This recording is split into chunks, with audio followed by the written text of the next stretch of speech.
He thought he was in control. How wrong he was. Come to the dark side, drive-in. It's the dark side, drive-in. Come to the dark side, drive-in. It's the dark side, drive-in movie club.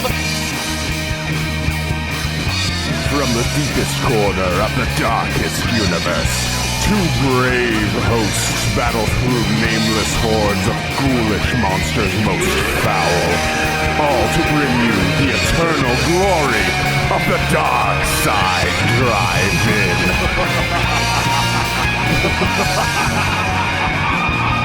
It's the dark side, drive-in. It's the dark side, drive-in. Come to the dark side, drive-in.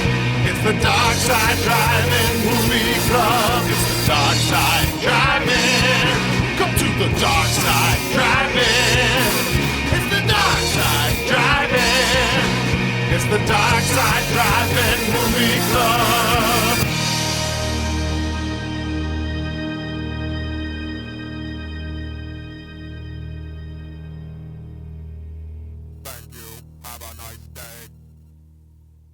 Hey, what's up? It's Shane with the Darkside Drive-In, and I'm joined here with Stefan. Send more paramedics. That's so good. And you're tuning into the Darkside Drive-In, which is our horror-themed podcast where we cover movies from the sometimes 70s, sometimes 90s, and this time 80s. I really have been getting away from our intro line, and I'm trying to get back to it. So I'll get there, folks. And yeah, so hello from, after our break. We took a solid 3 or 4 weeks off, but we're going to come back kicking. Yeah, you should have already heard our... Come back kicking? What? Yeah. What are we, the three ninjas? I wish. Which one would you be? It's been so long since I've watched those movies. What a shitty version of the Three Musketeers. Never mind. Is that what it's supposed to be? That's what I always thought. Because their names are kind of like that, aren't they? But the Three Musketeers, there's not even 3 of them. There's 4. Because there's D'Artagnan. 4. Yeah, but like eventually. Anywho. But eventually. Anyways, off the rails. So we took some time off. By now you've heard our cursed haunted Ghoulies episode, Ghoulies 3, or Ghoulies Go to College. And you would have heard our new show that we're launching called Darkside Drive-In Intermissions, where our friend Stefan here absolutely nails the Foley work on the intros. So and outros. Sure he does. He killed it. So wait, I thought we decided it was gonna be called Darkside Drive-In After Dark. Oh my god, no! I'm gonna get a newspaper and I'm gonna hit you with it. Roll it up.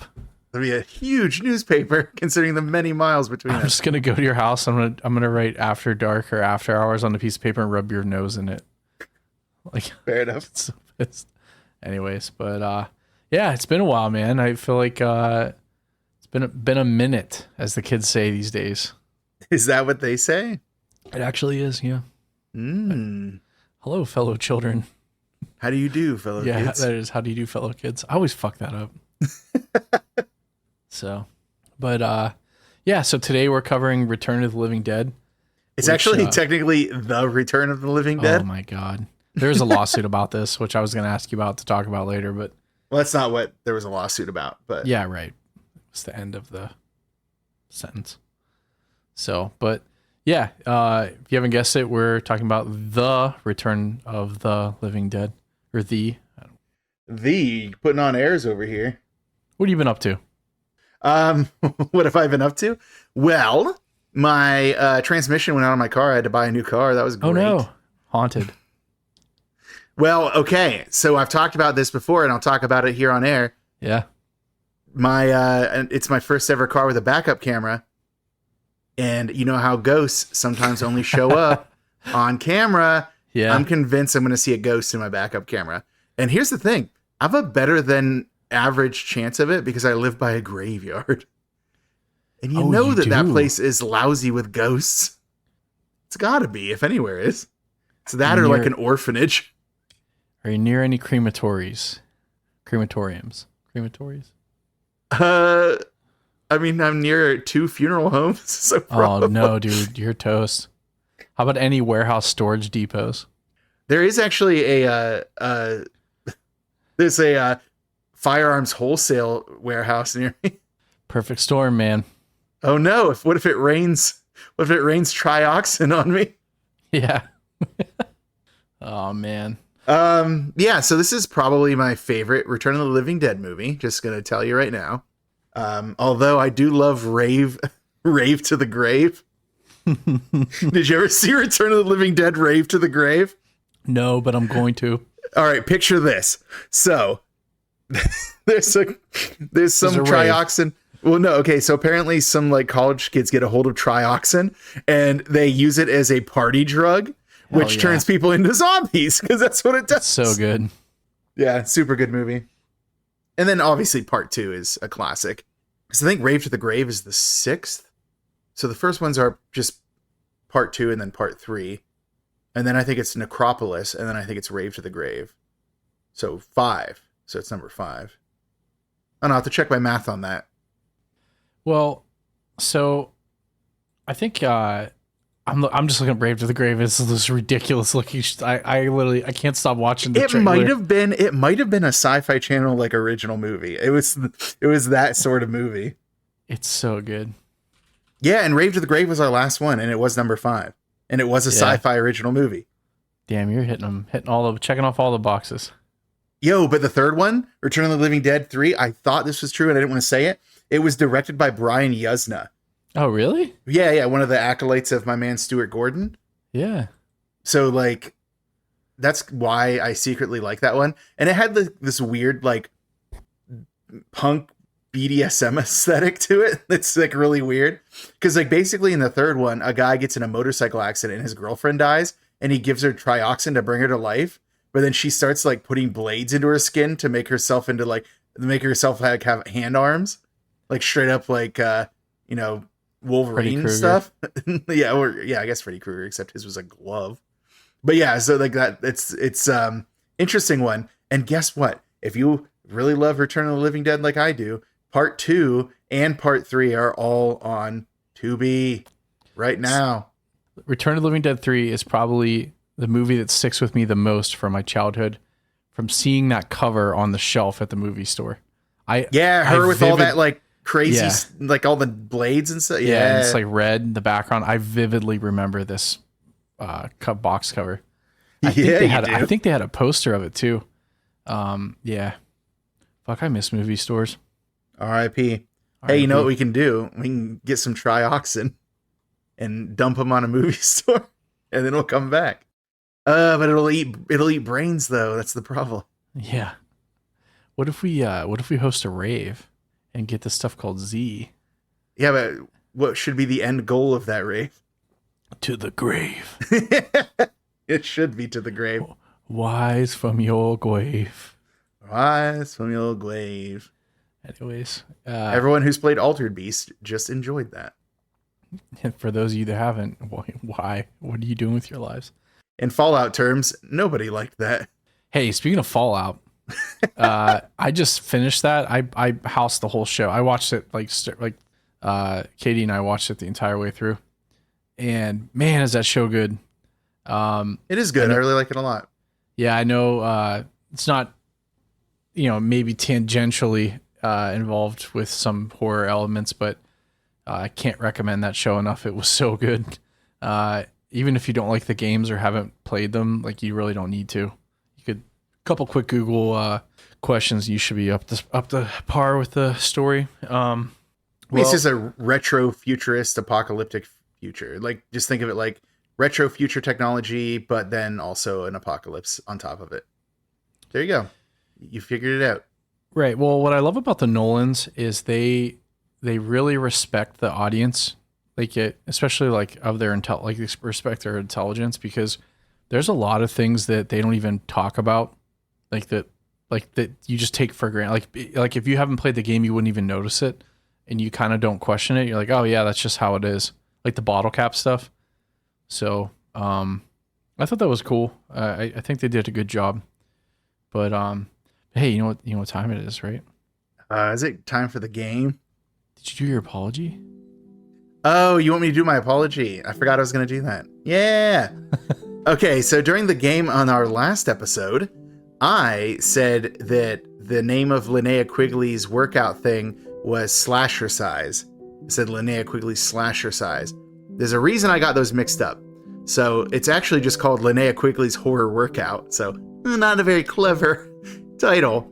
But it's the reason I thought of it is because those of you who on Shudder watch the Last Drive-In with Joe Bob Briggs, Diana Prince, who plays Darcy the Mail Girl on that, she has a slasher size program that she's coming out with that I think it's like in the Kickstarter phase right now or something like that. So it's something that like a crowdfunded thing that they're working on. So I kind of got them mixed up because clearly there's a lineage here, right? Like we went from a Scream Queens like workout thing to, you know, a modern like horror hostess's version of the same. So it's obviously like meant to be the same. I think slasher size is an actual feature though. It's not like Linnea Quigley's thing is more of a horror workout thing. So gotcha. There's some differences, but I think there's a lineage there. So I can be forgiven for this one, but I do apologize to those who like it when I have to say I'm sorry. Well, I don't know who those people are, but any of my ex-girlfriends, am I right? Oh shit. Well, you know what time it is now after you did your correction. Also, I did look it up to confirm, and it is a exercise video. Slasher sizes. So. No, it is. You're totally right. I mean, I don't think you had to give everyone an apology, but I appreciate your honesty. You know what? I've earned our audience's trust, and it's important for me to not betray it. I feel you. I get it. But is it time for our game? It's time for the Gream. The creepy questionnaire.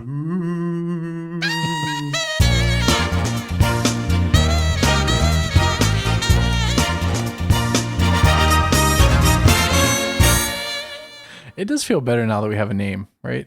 It does. Yeah. It does. Well, so last time on the creepy questionnaire, we did Spooky Taboo, and the forbidden words were shark, beach, and surfing. And you guessed The Shallows. And McMurray guessed Jaws, I think. Did he? I don't know, but you're correct. No, he Blue Crush. That's what he said, Blue Crush. He did not say Blue Crush. Man, we'll have to roll the tapes. We'll see. But anyways, really pulling back the curtain on the fact that this is our first episode since then a month ago that I can't remember what he guessed. It was either Jaws or Blue Crush. I'm telling you. You'll hear soon. Yeah, Stefan, you were correct. Yeah, no kidding. I have it on DVD behind me. It's my favorite Blake Lively movie, which doesn't put it at the head of a lot of movies, but there it is. Yeah, I couldn't believe you got it so quickly, though. I thought some of the stuff would trip you up, but you pretty much knew what it was, almost like second clue. So, well, The Shallows is really good. Yeah, it's easily the best recent shark movie, way better than those 47 meters down ones. Like some inexplicable random amount of meters under the sea. Okay. First of all, that's not what it is. But okay. So 47 meters down, the first one, the premise is what? They were in a shark dive cage and they were forced down because the cage broke and sank, right? Okay, cool. Premise. Yep. There we go. The second one, 47 meters down uncaged, where they're not in a cage. They're just in the water in a cave and there's sharks there. It's like, how is this any different than any other shark situation? You're just in a slightly bigger area or slightly smaller area than the ocean. But then again, if a shark wasn't within a certain parameter, why would you even care that it's there? It's such a dumb idea. Like the entire premise. Sharks live in caves. I have not watched that movie the whole way through. So for good reason. Yeah, because it's dumb. Calling it okay, so 47 meters down uncaged when the cage was the entire point of the first 47 meters down. That's ridiculous. I'd rather watch, what was the one with the sharks in the lake? Shark Night. I'd rather watch Shark Night 3 times than watch 47 meters down uncaged one time. That's fair. Take that to the bank. All right. What are you doing next week? What? What are you doing next week? I guess I'm going to the bank. I actually do have, so I found that I have a bunch of like, well, not a bunch, a few like, A bunch of banks. no, I have a few of those savings bonds from when I was a kid, and they've already matured.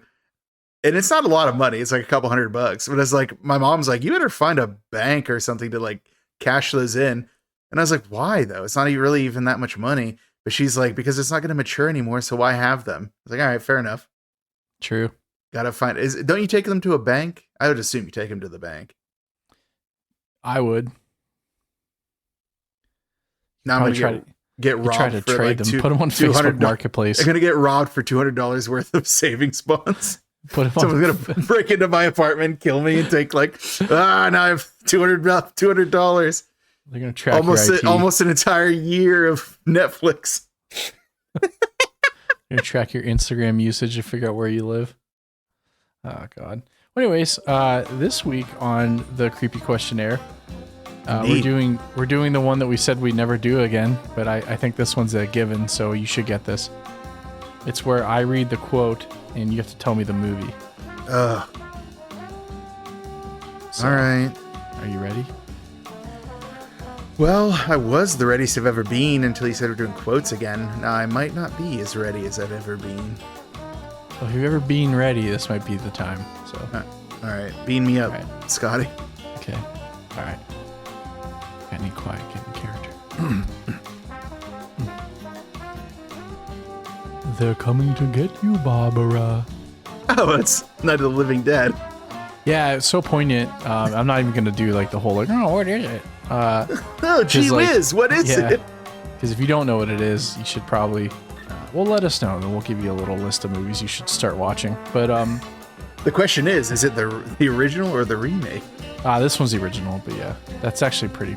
That's actually solid. I should have done that to you. So, no, it's like what's that joke on 30 Rock? They played that game that's like homonym. Yeah. And they're like, where? It's like, oh, no, sorry, it's the other one. It's the other one. Oh, man.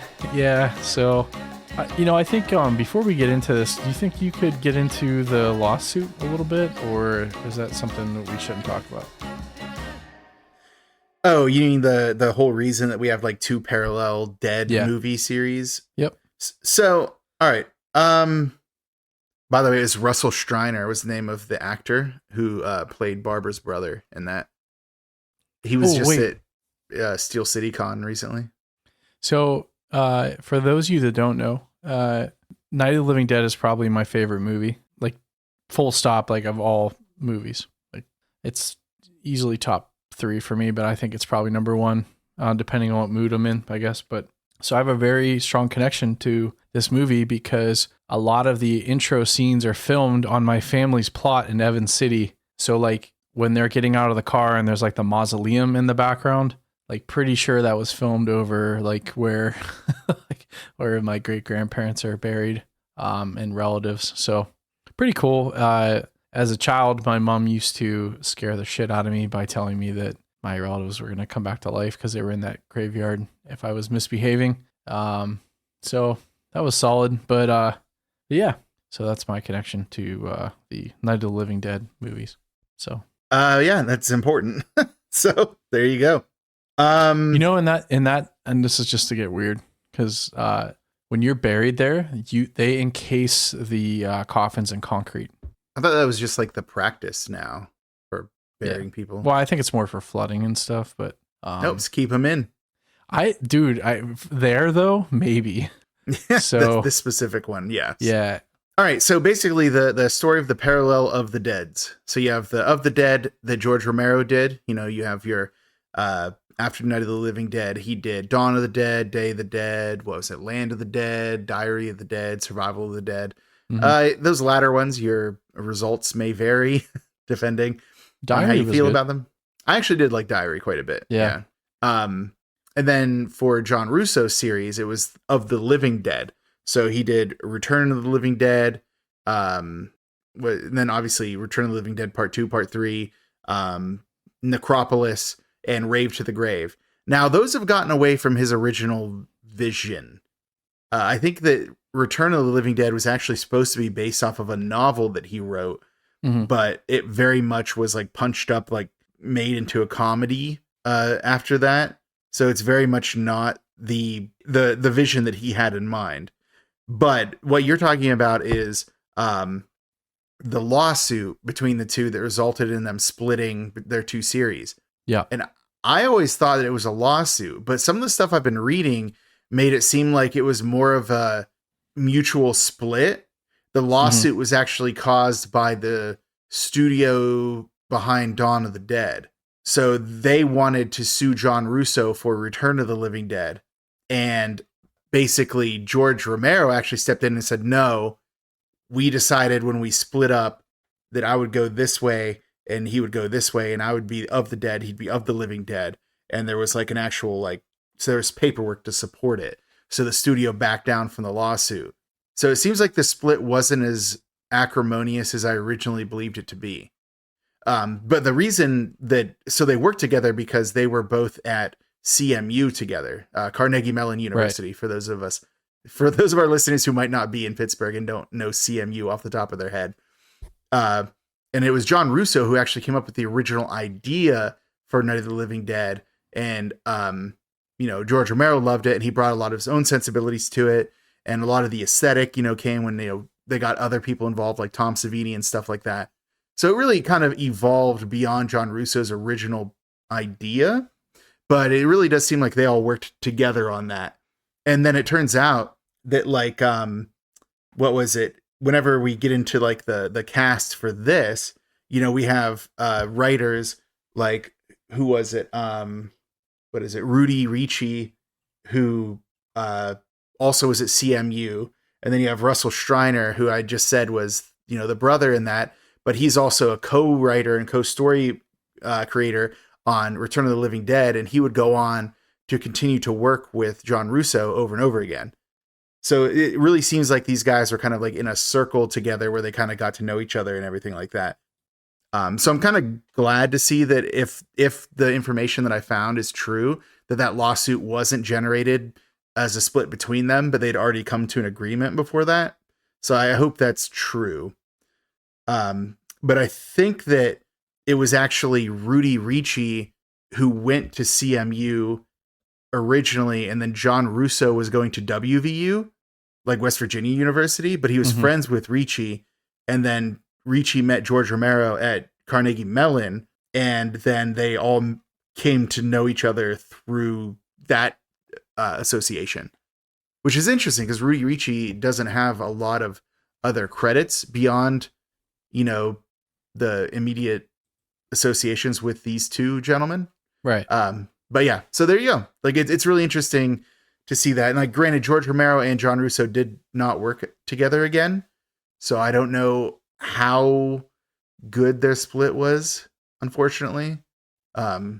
So yeah, that's definitely something I probably will look into a little bit more and come to understand a little bit more. Yeah. No, thanks for the education there. I think the biggest takeaway for me from this is like, hey, anyone out there listening, especially younger people, if you want to make a movie, look at these guys. They literally were friends in college, and we're like, hey, we're just gonna do it. So, chase it, keep pushing, make a movie, just try weird stuff, because you never know, you might spark an entire genre that will lead to, what these guys have accomplished in their life. So trying to silver lining that a little bit, because I did try to read. I don't think it was amicable. Well, I don't think they're friends. Maybe, I don't know. It's kind of weird, but we'll never know because, but unfortunately, both of them have passed. So, right? Right? Did John Russo pass? No, he's still alive. Then it was Ricci that passed, right? Ricci has passed. Yes. Yeah. So, and obviously, and George Romero. Yeah, George Romero's obviously passed. Yeah. Yep. So, Russell Schreiner hasn't though. Yeah. You know what's crazy? this is kind of morbid, but I kind of wish that Romero would have made it to COVID, because the movie that would have probably came out of his brain from that would have been amazing. But, what could have been? What could have been? I will say this, and I'm just getting ahead of myself a little bit. I absolutely love the direction this movie went into with like how it all works, and I'm sure we'll get into it when we do the plot description. But there's a couple choices that they make of like how it rewrites how zombies work that I actually prefer. I know I'm gonna get like mortified. I'm gonna get like crucified online, but I kind of like how this changed the game a little bit, right? But I think again we're getting ahead of ourselves. Maybe we should crack into the old cast and crew. What do you think? Crack open a cold one in our cast and crew. All right. You know how I do. I always start with the director, and in this case, the co-writer. And it's very interesting. So there's actually story credits out the wazoo, but the main screenplay credit goes to Dan O'Bannon, also our director. And some people might be thinking to themselves, Dan O'Bannon, that is a name I've heard before. It's like, well, reach deep into your memory palaces, kids, because that was one of the writers on Life Force. Oh no. Yeah. Our best vampire movie we've done. Well, I mean, you're not wrong. It's technically correct, which is the best kind of correct. Yeah, there you go. Nice. I actually pulled up my cast and crew notes from Life Force to make sure that I had Dan O'Bannon. It's like, I definitely did. I had him there. But I definitely shortchanged him a bit. So even though I did talk about him that time around, I am going to talk about him a little bit more because this is kind of his moment here. Yeah, sure.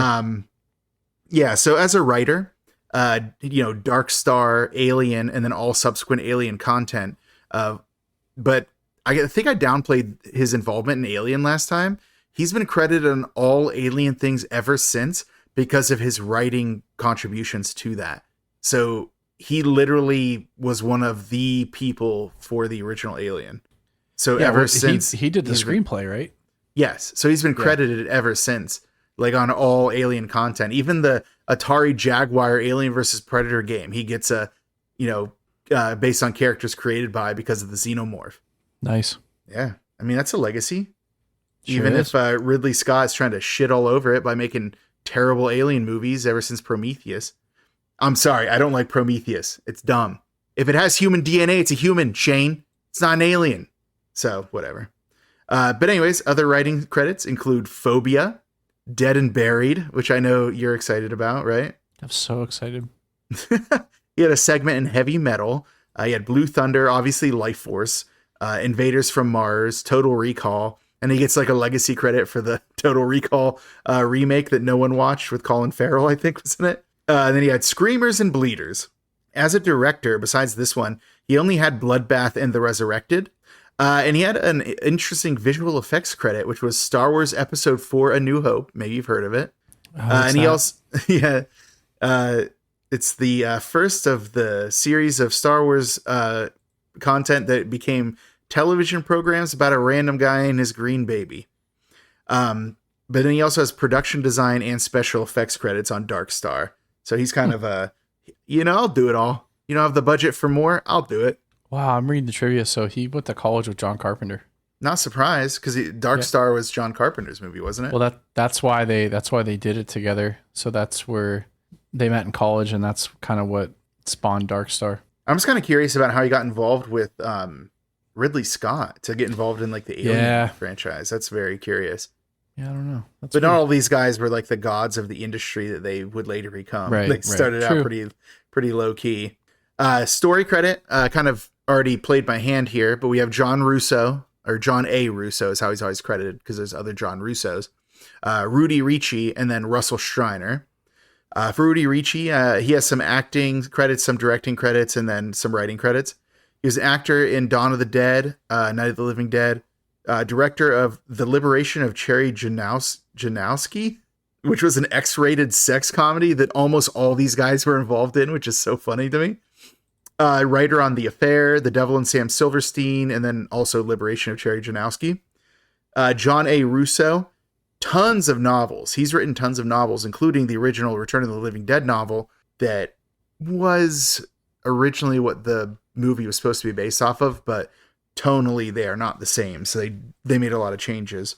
But yeah, he was writer on Night of the Living Dead, The Majorettes, Heartstopper, Voodoo Dawn, Midnight 2, Santa Claus, Scream Queen's Naked Christmas. I don't know what that is. Benefit for the Living Definitely Dead. not porn. It might be. I don't know. I feel like it probably isn't, but it's probably pretty close. My Uncle John is a zombie. He's the titular Uncle John in that as well. He's in an acting part. Dead Goodnight, Dead of Night, My Life with the Living Dead. As a director, he directed Heartstopper, Midnight, Scream Queen Swimsuit Sensation, Scream Queen's Naked Christmas, Santa Claus, and Midnight 2. By the way, when I say Santa Claus, you do know that it's CLAWS, right? It's those kinds of claws. I feel like I might have to make that clear. I don't know. You like Tim Burton. That's or incorrect. Tim Burton, Tim Allen. Also incorrect. Yeah. 0 for 2. But yeah, My Uncle John is a Zombie. He might have directed that too, not just written it and acted in it. But that's a recent release too. So there you go. And then the third story credit obviously is Russell Streiner. Already talked about him, actor in Night of the Living Dead. Also acted in The Affair and in The Liberation of Cherry Janowski. So like I said, all these guys were involved in it. He was an actor in The Majorettes. An actor in the Night of the Living Dead remake, the one directed by Tom Savini, and then My Uncle John is a Zombie. He was an actor in that as well. The only other thing he wrote was a writer on is The Devil and Sam Silverstein that I could find. So you can see already that these three dudes are doing a lot of the same stuff together. And then, branching out a little bit, obviously working with Tom Savini and some of the other Pittsburgh-based guys. That's what I'm saying. Like, even if they weren't all on great terms, they seem to still work together. Yeah. A decent amount. But yeah, so Russell Streiner, that's awesome to see. And I did try to watch The Majorettes one time. Really didn't enjoy it. Maybe I need to give it another shot now that I know how much Pittsburgh is in it. Maybe that'll be enough to overcome my lack of interest in it. You think? I mean, where there's a will, there's a way. Where there's a William, there's a waypoint. Next up is music, but it's just the original music, not all the sick other tunes that we get throughout this movie. Right. By Matt Clifford. He was sorry, I was just rereading my notes. He was in The Basket Case, or he did the music for The Basket Case, but not that one. Not Basket Case. Not the good Basket Case. Beijing Spring, Viva La Diva, The Grand Tour. I've never heard of any of these. This is just his credits. And then I was going to start into the actors because this is a huge cast. But was there anyone you wanted to bring up in terms of like special effects or makeup effects? Because there are so many people on those crews. Like, I don't even know who to like choose. No one, I'm like checking and doing a quick once over. No one's like standing out to me like nothing crazy. No. What's the thing is too, is like Dan O'Bannon has been a special effects supervisor in movies. Like a lot of these guys have special effects credit. But and part of the reason that I say like, there's so many of them, there's literally like a dozen people on makeup, a dozen people on special effects. Like it doesn't seem like it's a singular vision the way some of these other movies have been. Mm-hmm. And that might be downplaying, some of their roles. And I can obviously address that if I find that I was maybe, I don't know, dismissive, so to speak. Sure. I will say the only one that stands out to me now that I'm looking this over, right? So it looks like Bob McCarthy was the lead on this stuff. But for anyone out there that's a fan of Tool, the band, Adam Jones is credited. Well, he's uncredited, but he was supposedly a sculptor. I don't know how accurate that is, but so he was, Adam Jones of Tool does a ton of special effects stuff in Hollywood. Like he was Jurassic Park, Escape from LA, Terminator 2, Edward Scissorhands. I mean, he does a lot of stuff in Hollywood. So it's kind of cool to see him on here. So the only one I could think of, and he's kind of an acting credit, so it's kind of, crossing streams a little bit, is Alan Troutman. who was the puppeteer behind the Tar Man. Oh, really? Yeah. That's funny. If you didn't know that was all puppet and not actual man, now you know. Oh, I thought it was a real person. That was a real zombie. The teeth gave it away. Puppets don't have teeth. I've seen Kermit the Frog. Right. Okay. All right. Oh, Then Jesus. Can you imagine the Muppets if they all had teeth? Well, Dr. Teeth has teeth. He does, dude. He does. Don't you talk shit on Dr. Teeth. I was talking shit. I love Dr. Teeth. I was just saying a thing about him. All right. All right. Then to the cast. I'm going to start basically in order that we kind of get to know them. Starting with Frank, as played by James Karen. And a lot of these older guys in this movie have 200 credits. So I really had to whittle them down to just really had to whittle them down to just the most interesting things. So I apologize if I missed anything. All right, starting out for James Karen, our very own Frank. Frankenstein meets the space monster, Hercules in New York, the China Syndrome, the Jazz Singer, but not that one, Poltergeist, Invaders from Mars, Return of the Living Dead Part 2. And you might say to yourself, oh, that means his character survives this. No. Several actors from this would go on to play another character in Return of the Living Dead Part 2, awesome. Which I think is very funny. Wall Street, Space Invaders, The Willies, Revenge of the Nerds 4, Nerds in Love, Congo, my favorite gorilla movie, where the gorilla is not a giant gorilla. So take that, Mighty Joe Young. The 1995 version of Piranha, Mulholland Drive, Superman Returns, and one of his final roles before he unfortunately passed was a stint in American Dad. So there's some credits for you. Anything else from my man Frank? No, James Karen? I think you covered it. Next up is Freddy, as played by Tom Matthews. He's in Friday the 13th, part... Hold on, that's Roman numerals. Part 6, Jason Lives, where he... Look, just because I can type VI. Part VI, where he played Tommy Jarvis. Oh, shit. That's a big deal. For those who do Friday the 13th, they know. He's in Dangerously Close. He was also in Return of the Living Dead Part 2, playing another character, but who's also an underling of Frank. It's very funny that they kind of keep the same plot kind of for those two as like co-workers, and one's just started working for the other. Very different jobs, though, for those of you who watch Return of the Living Dead Part 2. He's in Nemesis, Kickboxer 4, The Aggressor, Blast, Mean Guns, The Peacemaker, not John Cena. Friday the 13th, The Game, where he played Tommy Jarvis, Shane. Yeah. That's awesome. Yeah. He's in The Vampire Hunters Club, Never Hike Alone, Never Hike in the Snow, Friday the 13th, Vengeance, 2 Bloodlines. And Friday the 13th, Vengeance is interesting. I think that those are a series of like fan films, but he also played Tommy Jarvis in that. So I'm very interested in how the rights work on that thing. Final Summer, and then Never Hike Alone 2 was his most recent credit. So Final Summer's been on my, like, I should probably watch this list. Have you seen that? No, I haven't. Okay.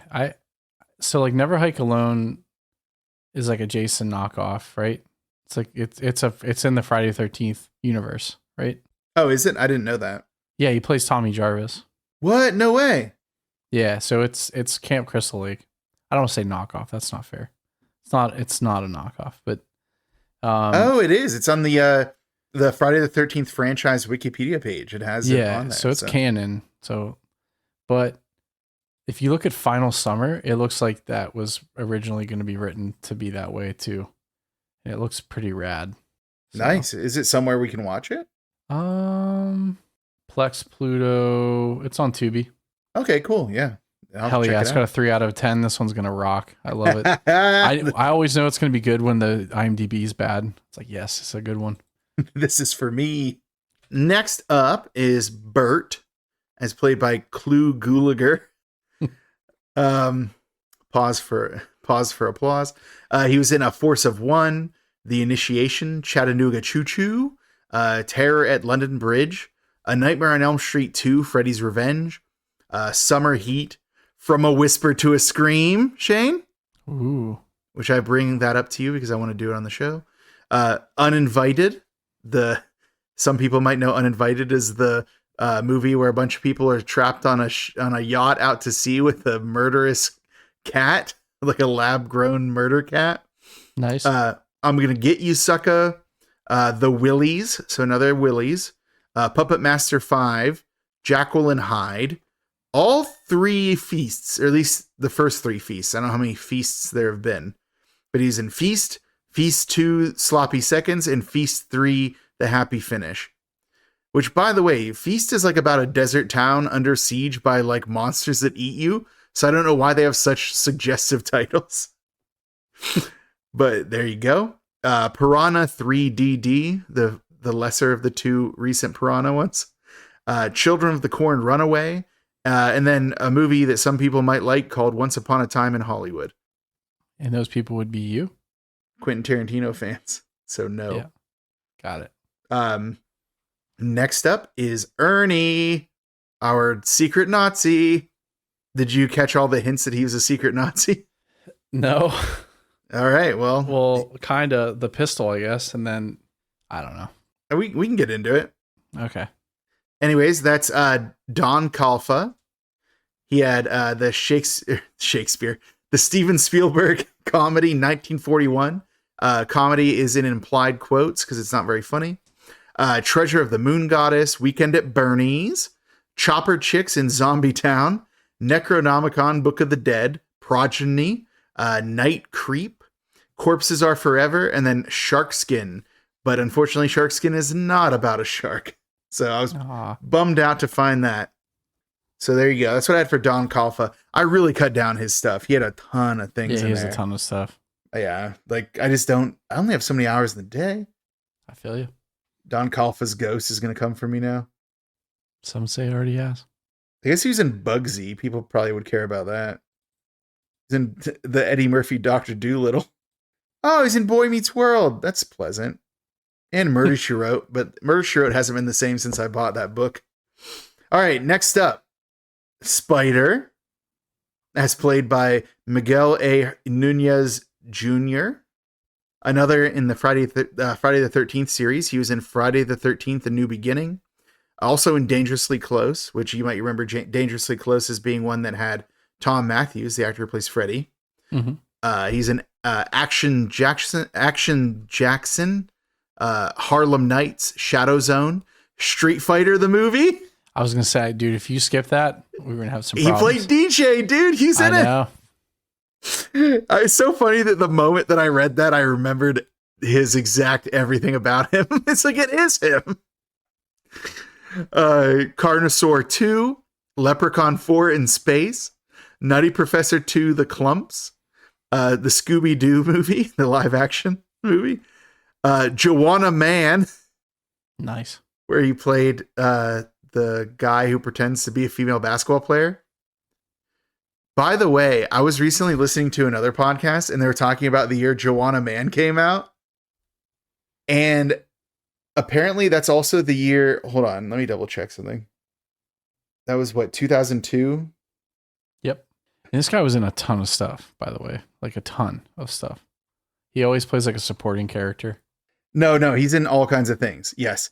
But so 2002 was also the year that Rob Schneider's The Hot Chick and White Chicks. No, well, maybe White Chicks, I don't know. But I was going to say Sorority Girls. Okay. With like, was it Michael Rosenbaum, Harlan Williams? So like, what was it with movies in 2002 and people pretending to be women? Or acting like women as Rob Schneider did? Because technically he wasn't pretending to be a woman. He was body swapped from a woman's body into a man's body. Yeah, White Chicks was 04, my bad. Took him 2 years on that one. Yes. I don't know. That's not me. That's not my observation, but it's just very funny that it also came up that this guy was also, Joanna Man, which was that year. So they made that observation. I didn't, but that is kind of weird if you think about it. No, it definitely is. It's also the year that Kung Pao came out, which ruled. But anyways, we don't have time to talk about Joanna Man anymore because we have to talk about The Adventures of Pluto Nash, which he was also in. And by the way, The Adventures of Pluto Nash, did I tell you that the other day I was playing, I think with Zahn, we were playing Fortnite, and I was trying to aggro some people, and the guy I was aggroing was named Pluto Nash, and he destroyed us. I'm like, well, yeah, I guess I shouldn't have tried to fight a guy who chose his like online screen name to be after a failed Eddie Murphy comedy from like 20 years ago. He means business. Yeah, like that guy was serious. He called himself Pluto Nash and he meant it. So It was Eddie Murphy. probably was, yeah. That was actually his like his like dream project. Like it was his most important movie and it flopped and he's never felt the same. But yeah, so his last three that I have for him from Miguel Nunez Jr., by the way, still on him. Black Dynamite, the microchip that ruined Halloween, and then the drone that saved Christmas. And I'm sure you know why I chose those last two. Why? Because it's such a funny contrast. The microchip that ruined Halloween, but the drone that saved Christmas. I'm assuming he's probably moved towards the Hallmark, like, Christmas movie, like, part of his career at this point. But I just like the idea of, like, one Halloween, or one holiday ruined by technology and one holiday saved by it. Yeah, this looks like it went direct to TV. Probably straight to what's it called? Hallmark. Has to be. All right, next up is Tina, as played by Beverly Randolph. She was in No Solicitors, Caesar and Otto's Paranormal Halloween, Freaks of Nature, Death House, Alien Danger with Raven Van Slender. Alien Danger, ! And then with Raven Van Slender, all one title. Shriek Show and The Searching. And a really interesting thing about her is she basically had a gap of 30 years in her career. Like she just kind of made a comeback, which is cool to see. I love it when actors from the 80s who kind of like decide to leave and then come back. So I've never seen any of her later stuff, but if it's out there, I'll check it out. Well, moving along, we will hit up our next character, which is Chuck. Probably the least interesting character in this entire group, as played by John Philbin. He was in Children of the Corn, Martians Go Home, Dillinger, Point Break, Tombstone, Levitation, Moonbase, Zombie Farm, Soul Surfer. Recent ones include Virus of the Dead, Pandemic Outbreak, which was a post-COVID movie, trying to play up on it. And then Ghost Babe, which is his most recent one, which I think was this year or last year, one or the other. So still out there, still doing his thing. Nice. I thought it was interesting that he was in Children of the Corn because I definitely remember his character. It looks nothing like how he looks as Chuck. So he played Amos, right? Amos. Amos. And so there you go. And then while we're on Chuck, might as well go to Casey, as played by Jewel Shepard. And she has a really interesting backstory for her character in this. So she was working as a stripper at a place that I guess Dan O'Bannon frequented. And they were like close because he would provide her drugs. So nice. Yeah, I mean, there you go. Mutually beneficial relationship, I guess. Yeah.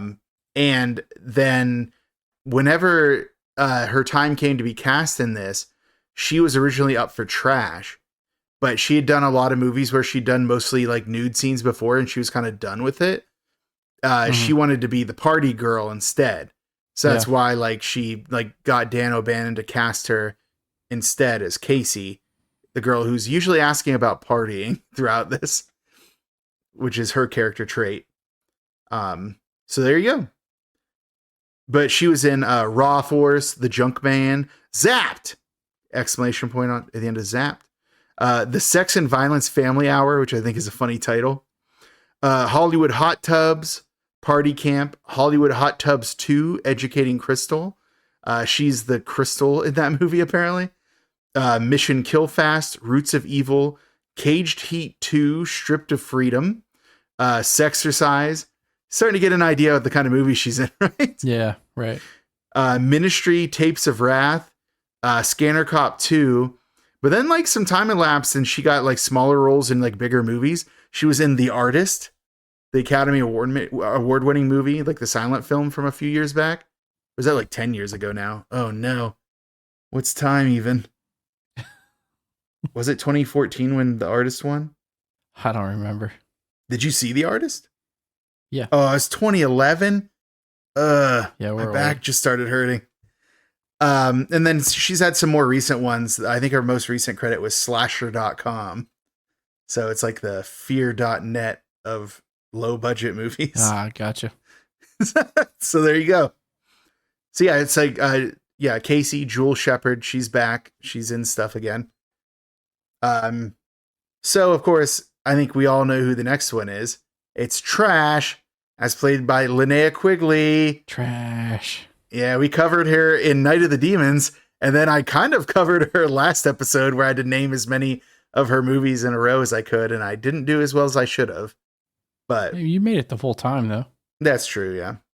But yeah, Linnea Quigley, like Screen Queen extraordinaire, so many things. If you want to go to our episode of Night of the Demons, you can catch a bunch of the stuff she's in. She was also in Hollywood Chainsaw Hookers, which I forgot to bring up last time. But yeah, she's in like, Night of the Demons, obviously, which we did. Probably most famous for this movie, possibly. Although, I don't know. You think? I don't know. Isn't this one probably like the biggest movie that she's in? Yeah. Yeah, probably. I would guess. I don't know. I don't know what factor, like, is it you talking about like grossing, or because Night of the Demons was pretty popular in its time, right? Yeah, and it actually had a remake, which like this hasn't had. Yeah. This doesn't had need it. sequels. Yeah. Yeah. I think maybe we would go with Night of the Demons as her most famous, but this one is definitely up there. Oh, for sure. With the Ziggy Stardust. Yeah, her entire look and vibe. Yeah. Like, I love death. Do you ever think about how you'll die? It's like, all right, kid, how about you just put some emo lyrics in your AOL Instant Messenger away message and just chill? Oh, God. Yeah. Things I haven't thought about. Well, you're welcome. That's why I'm here. Yeah. Next up is Scuzz, as played by Brian Peck. Oh, it says here he's a sex criminal, and we're not going to talk about him. So we're done. We got him. Yeah. Yeah, those who watched that Nickelodeon documentary, what was it? Quiet on Set? Yep. Yeah, I think he was covered in that. I didn't watch it because I don't really want to dabble in that kind of thing. It's just not my vibe. But yes, bad dude. The only thing I'm going to bring up that he did is directed The Willies, because a lot of people who are in this were also in The Willies. So if he hadn't ended up being a good dude, or if he had ended up being a good dude, that would have been cool, because it'd show that like these people in low budget movies stick together. Instead, he's trash, and it kind of damages everyone's reputation for having worked with him. So, bummer. But hey, at least he dies in this, right? Anyways, next up is Suicide, as played by Mark Venturini. He was also in Friday the 13th, A New Beginning, Nom Angels, Drive Like Lightning, Out of Sync. He had not a lot of credits. He had a decent number of credits, but I didn't really recognize many of them. So I just pulled out a few that looked like greatest hits and then just moved on. Anything else for Suicide? No, I think that was good. Well then, we'll do Colonel Glover, as played by Jonathan Terry. Halloween 3, Season of the Witch. So jot that down. Against All Odds, Return of the Living Dead Part 2, where he also plays Colonel Glover and might be the only character that is like consistent between these and also playing the same character. Vacancy 2, The First Cut, Still Waiting, Ellipses, and then Little Paradise. That's all I had for him. Yeah, I didn't recognize him a lot. I didn't really. No. And then I had a few like real quick ones I was going to do really fast, just like not get into them too much. Well, his wife was famous. Ethel is played by Kathleen Cordell. Yeah. Or Kathleen Cordell, sorry. Yeah. I guess old famous. I guess. Yeah, she was like in a lot of old timey stuff. Yeah, Barnaby Jones, Oliver Twist. Facts of Life, sure. But the only other ones I was going to bring up was the Send More Paramedics zombie. Yeah. As played by John Durbin. But then I clicked on him. Do you see how many things he's in? I'm trying to get to him right now. Here it is. Holy shit. Yeah, he's in a lot. He's still working to at least this day. Well, maybe not this day, but in like recent years. A day. Yeah, that's pretty wild. Yeah, he's in a lot. Yeah. He's in Star Trek The Next Generation, the Shining miniseries. He's in Deep Space Nine. Yeah, he's in all kinds of stuff. So it wasn't enough for me to just say his name, but I already hadn't written down my notes for him. Oh, he's in Dr. Caligari, which I'd brought up before for other actors. So that Demon cop War- number 1, Robert Craighead, was in a ton of shit. Sorry. No, you're good. Because I kind of wanted to like fly by, because like that's what I mean. There's so many people in this movie. But you have, Paramedic number 1, Drew Dean. Paramedic number 2, James D'Alessandro. Both of them had probably more screen time than a lot of the upcoming victims. And they all have like pretty substantial careers. We just, can't spend our entire night going through all of their stuff. No, for sure. Just Robert Craighead, he was in God of War Ragnarok and God of War. He's in a ton of stuff, like recent too. So, Oh, he played Brock. yeah. If only I could play the God of War series, the new ones. But I can't. Because it's Odin slander. Oh, and then the half lady corpse is played by Cherry Davis, who's in like Who Framed Roger Rabbit. She's in a bunch of stuff. She has played Woody Woodpecker in a ton of things, Nice. including Who Framed Roger Rabbit. So there you go. I think that... Whoa, hold on. They have a credit for the no-leg zombie, the one that chased... in the movie chases Ernie back into That's funny. Yeah, who was that? His name's Jason Novak. Huh. Cool. Wait a second. How could it have been him though, playing the legless zombie? Because it ran on its stumps. But he's 6'1". His step uncle's John Travolta. Stop the presses. We have news. We have news for the world. That's all I wanted to say. Yeah, and then I already said Alan Troutman is Tarman, who is a famous puppeteer. Yeah, and I guess like the Tax Squad captain, Bob Libman. I will mention him. He's in a handful of things, nothing big, like Weekend Warriors, Glory Days. There you go. That's about it. All right. Well, then I think we did it. We covered We did it. the cast and crew. But what next? What do we do next, Shane? How will we ever know? Yeah, how would we know? I guess I'll say. Okay. It is time now for the Plot description.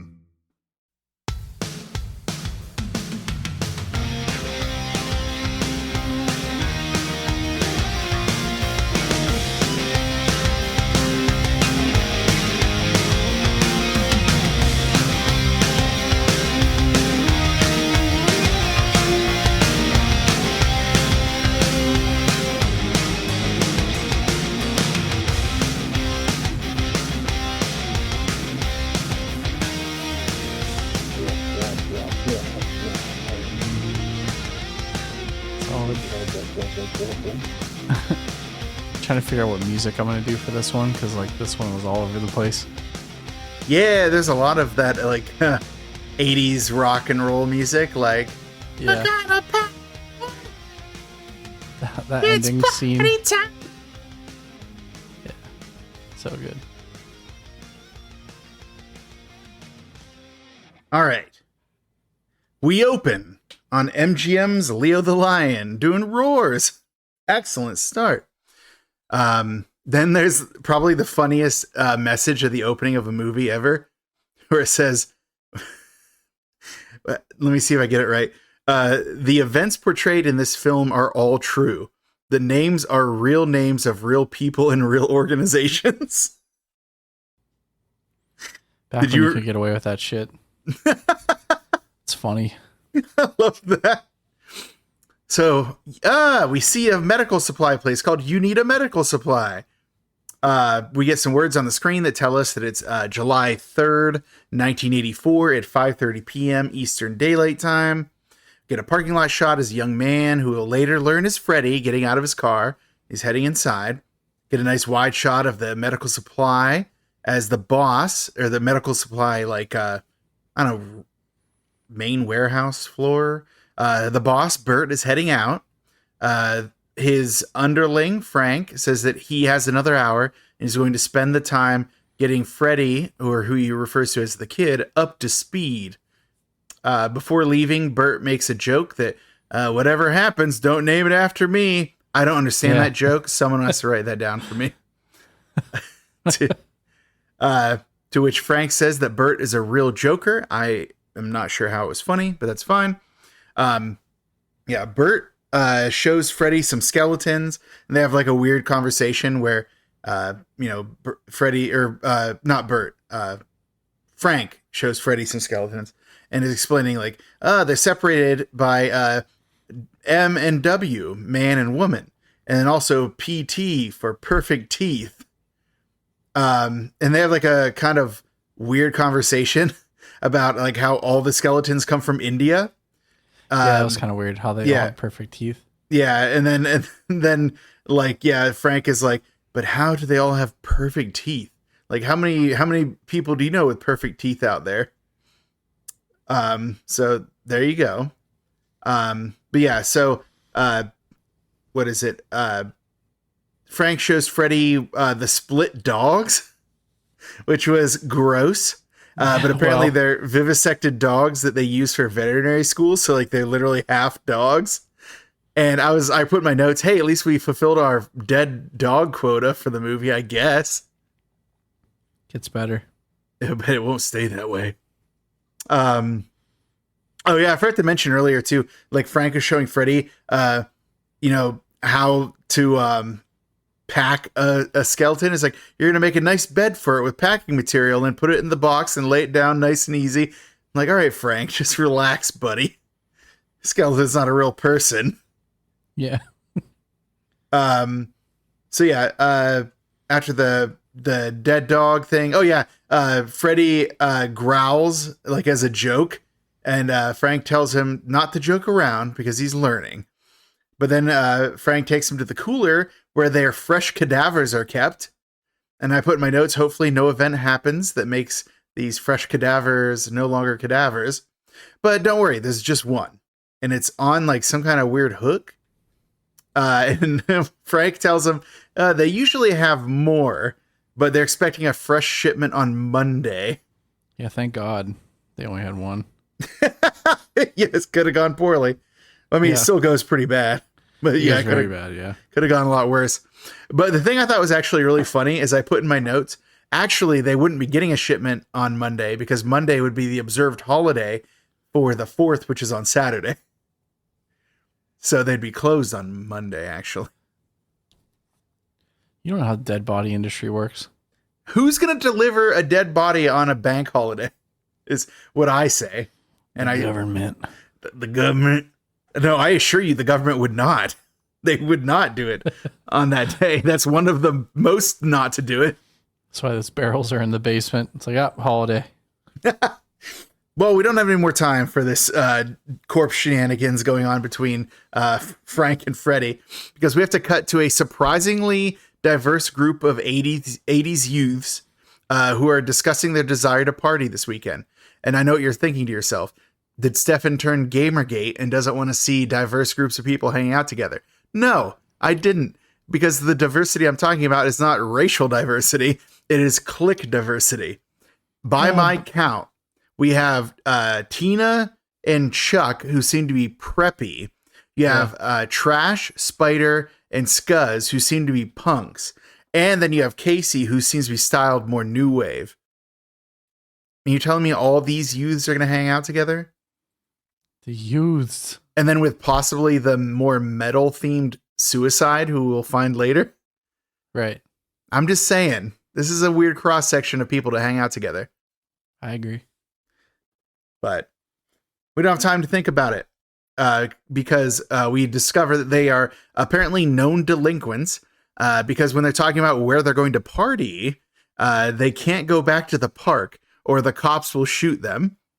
To which Spider says he's not in the mood to die tonight, which gives Trash her first of many opportunities to talk about how much she loves death. And she just says, I like death. And then Chuck says something to try to make a pass at Casey. He's like, I only like deaths with sex. How about that, Casey? Sex with death? And Casey tells him to fuck off and die.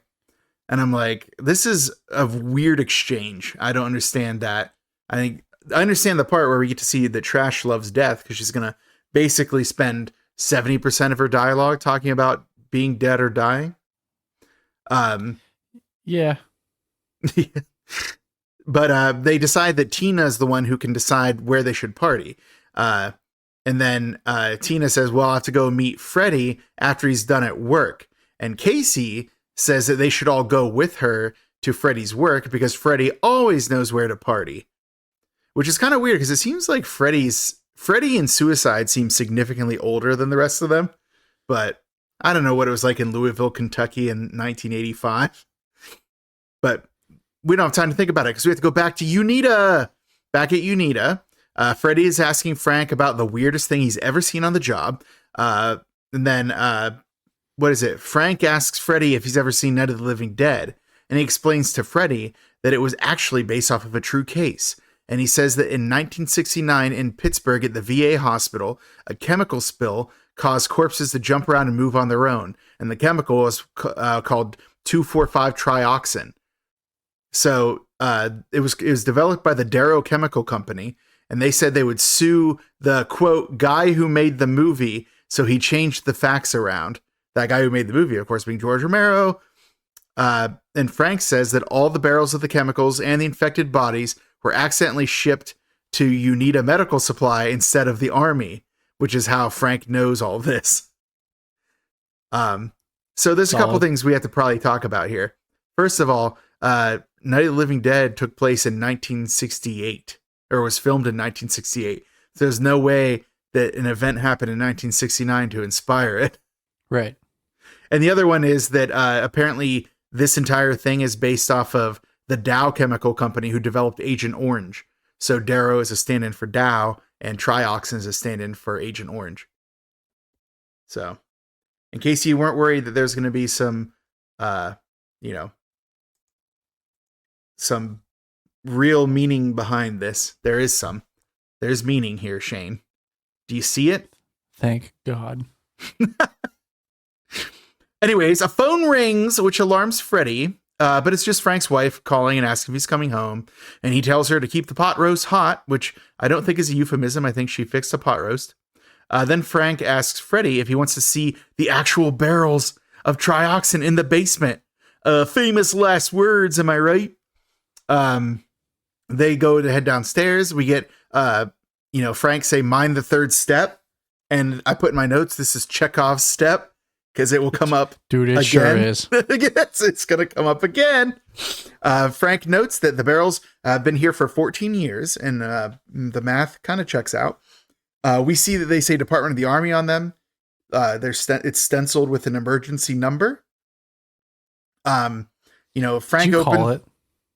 What was that? I kind of wanted to call it. Oh, because it was like an 800 number, wasn't it? Yeah. Yeah, no, I didn't call it. I don't call anyone. I'm a millennial, Shane. I don't do phone calls. What are you talking about? How mad do you get when I call you? I don't get mad when you call me as long as you warn me. But sometimes you call me randomly, and I don't like that. You have to tell me before you call me. That's fair. So Frank opens up one of the barrels, and through some tempered glass, we see a corpse. There's a corpse in there, Shane. A corpse in a barrel. Do the barrels you sell have corpses in them? Yes. No, they don't. Well, they will soon. Freddie asks if they leak, and Frank is like, dude, these were made by the Army Corps of Engineers. Of course they don't leak. And he slaps it. But of course, as soon as he slaps it, it punctures it somehow and it leaks a bunch of gas. Both men cough and fall to the ground and pass out. And then we get our theme song and opening credits. And I love this theme song, dude. Yeah. Like it's like a bell, like boom, boom.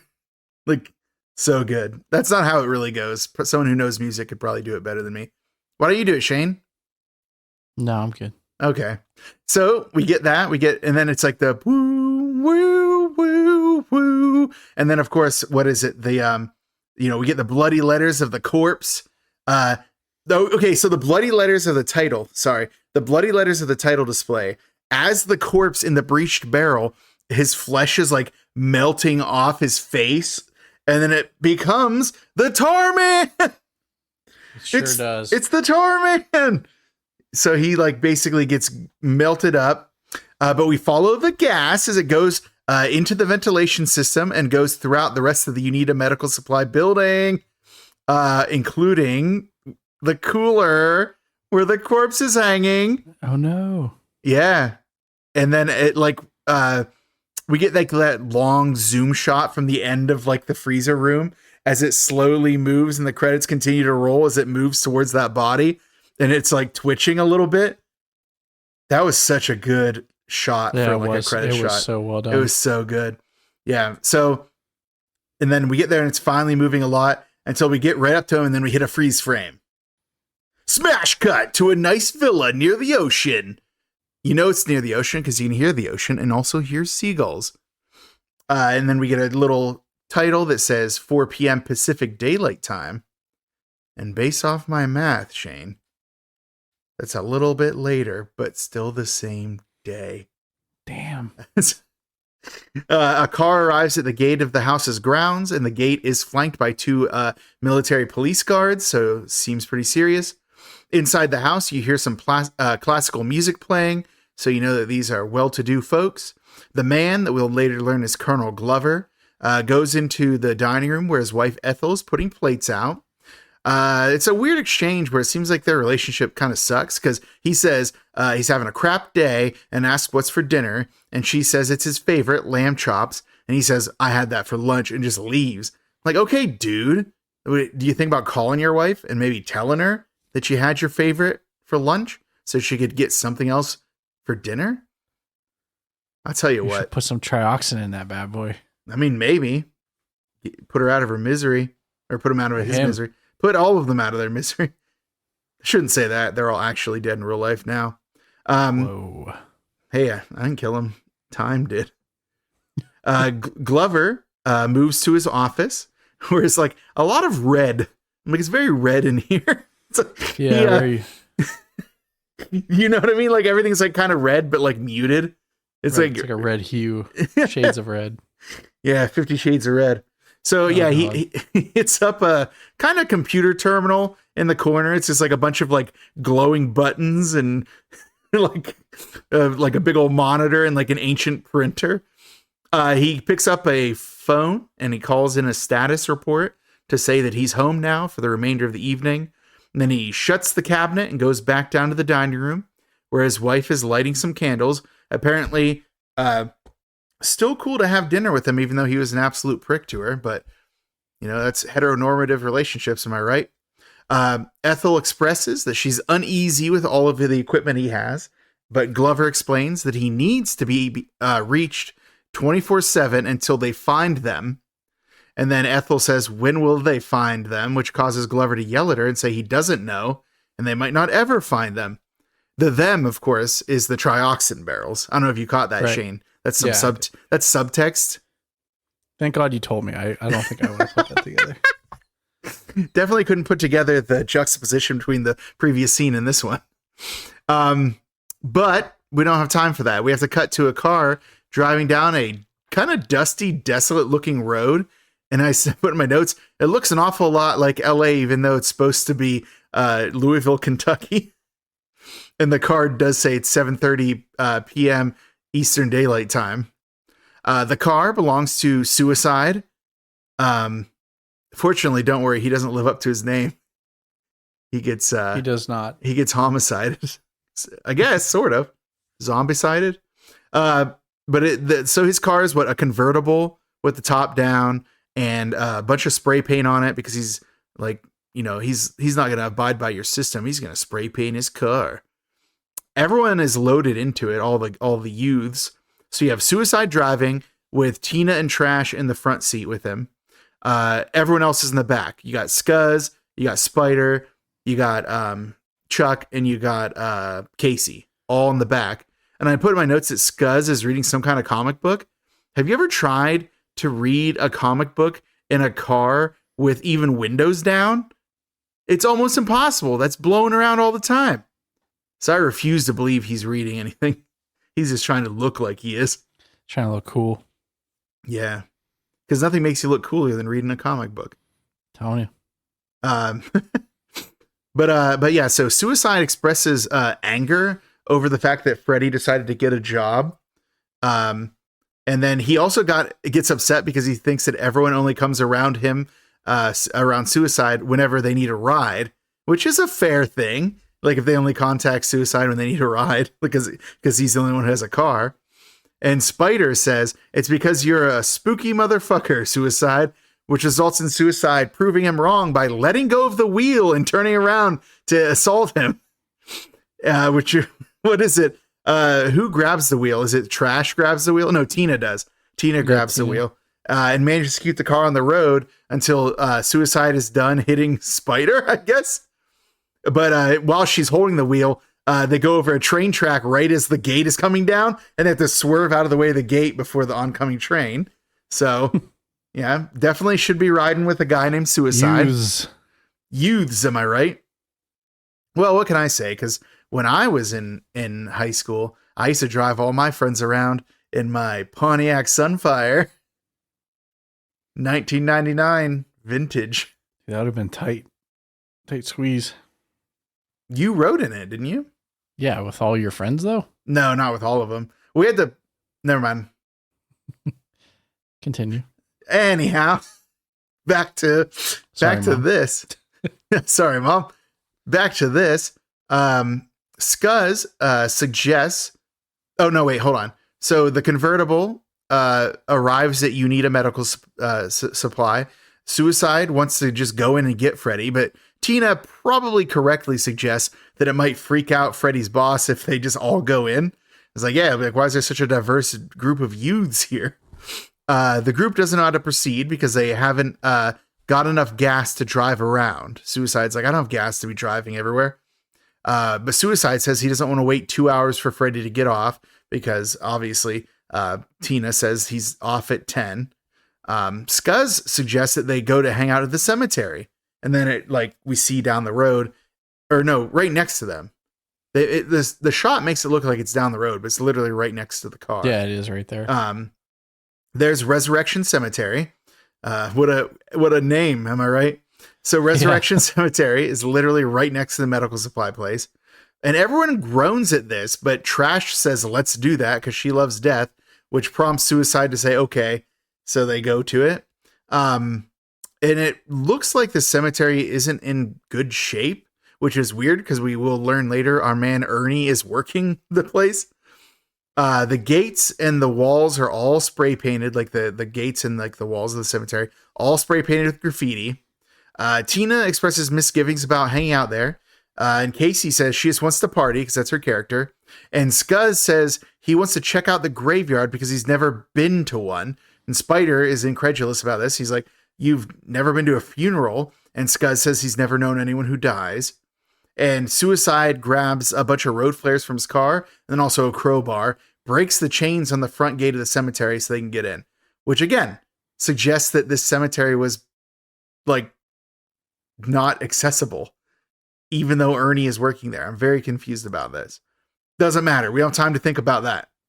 Because inside the graveyard, we see that it's also pretty disheveled. There's old tires and just garbage everywhere. Trash is excited and she runs ahead. She's like psyched to be around the dead.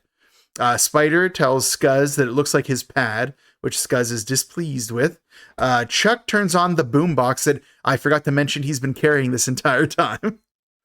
So we get some nice 80s music to accompany our 80s youths as they explore an 80s set version of a graveyard. Because let's be real, this is not a real graveyard they're filming in. This is clearly a set. Would you agree? Or do you think this is a real graveyard somewhere? I think it's half and half. Way to hedge your bets, dude. Well, no, I think like with the house. So I either they found a house that had a perfect yard for that, or they didn't deface. I think maybe the parts where you see the road flanked by the cemetery, maybe, but like all the scenes with like the actors in it, I don't think is actual graveyard. Who knows? We don't have time to think about it. We have to go back to Unita, where Freddy and Frank wake up, grab a brush and put a little makeup. But no, they wake up from their they wake up from their position on the ground in the basement next to the barrels. After some coughing and hacking, they stand up and look around and see in the barrel, Tarman isn't there. Frank suggests the most reasonable thing, which is that it just melted when it came in contact with the air. In parentheses, it didn't. We will later learn. Freddy remarks that he hasn't smelled anything like this odor in his entire life. Frank, in turn, just goes and vomits. So they're not doing well. They head back upstairs. Frank says that they should not tell Bert about this. And Freddy says that he still smells the stink. So Frank grabs some Lysol and sprays it into the air. And as he's spraying, they hear a dog whining and panting. Like, before we get to this dog situation, can I tell you a really fun fact? Sure. That's actual Lysol he's spraying. Oh, really? And they asked for permission from Lysol to do it. And Lysol was kind of tickled by the idea that their product would be good enough to stop the stench of death. So they agreed to it. That's so cool. Yes. So, because if you notice, after they spray it, they never complain about the smell again. So that was why. That was like the contingency. But back to the dog. Shane, they don't have dogs. Why would they hear a dog? Yeah, this was kind of wild. Well, I'm only half right. Damn, you were waiting. Yep. Anyways, Freddy picks up one of the half dogs, and they see that it's moving and that it's whining. And they both freak out, reasonably so. But Frank freaks out too much, as he does most of this movie. I think if there's any time, I feel like the actor who plays Frank, what's his name? James Karen. Do you get the feeling that he's just channeling, what is it, Lou Costello this entire movie? Yeah, for sure. Don't you think so? Like literally, he's just always doing like freaking out and everything. Like the only thing he's not doing is going, Abbott. It's the only thing. Instead, he just yells incoherently because Bud Abbott doesn't exist in this world. Well, it was kind of wild. There was one scene. I'm trying to remember. I think it's when they were trying to board everything up, where they're just shouting, like uncontrollably. No. Okay. That scene. Okay, you literally touched on the one scene that was actually the reason that this all happened. Yeah. Have you ever seen Abbott and Costello Meet Frankenstein? Yes.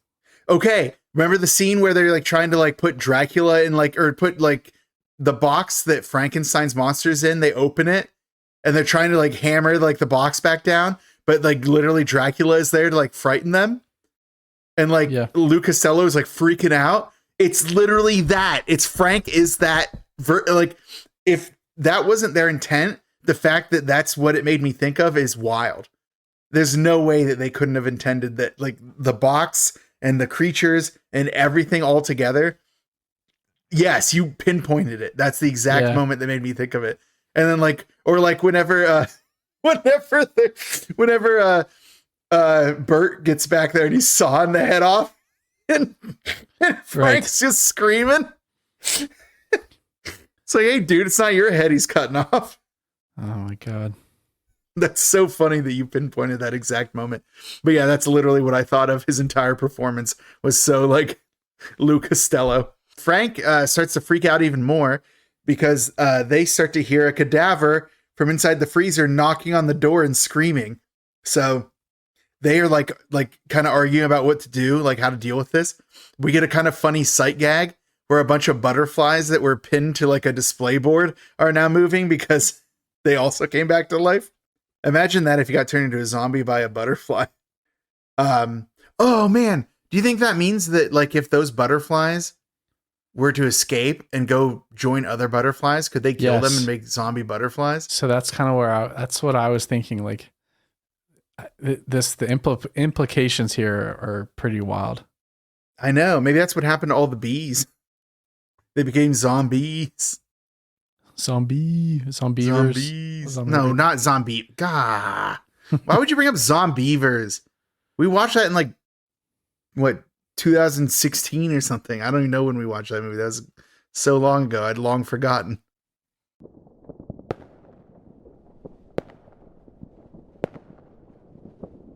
But it's back.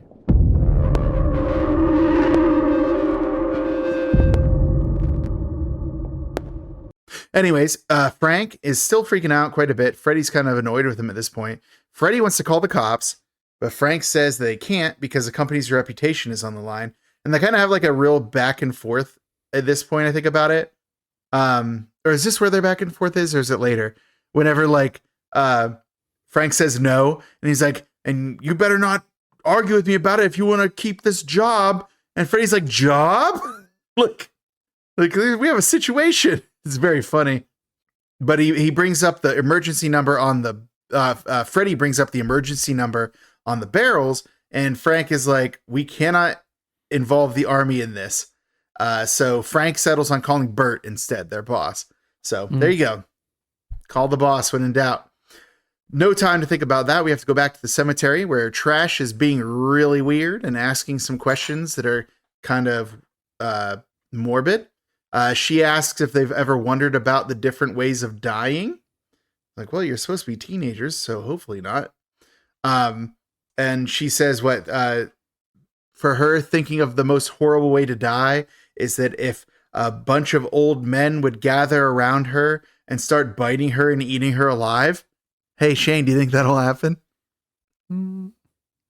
Perhaps. But as she's described... Hey, wait a minute. What? So, okay, we'll get there. Like, who turns and who doesn't turn? I had questions. Yeah. Okay. What was I saying?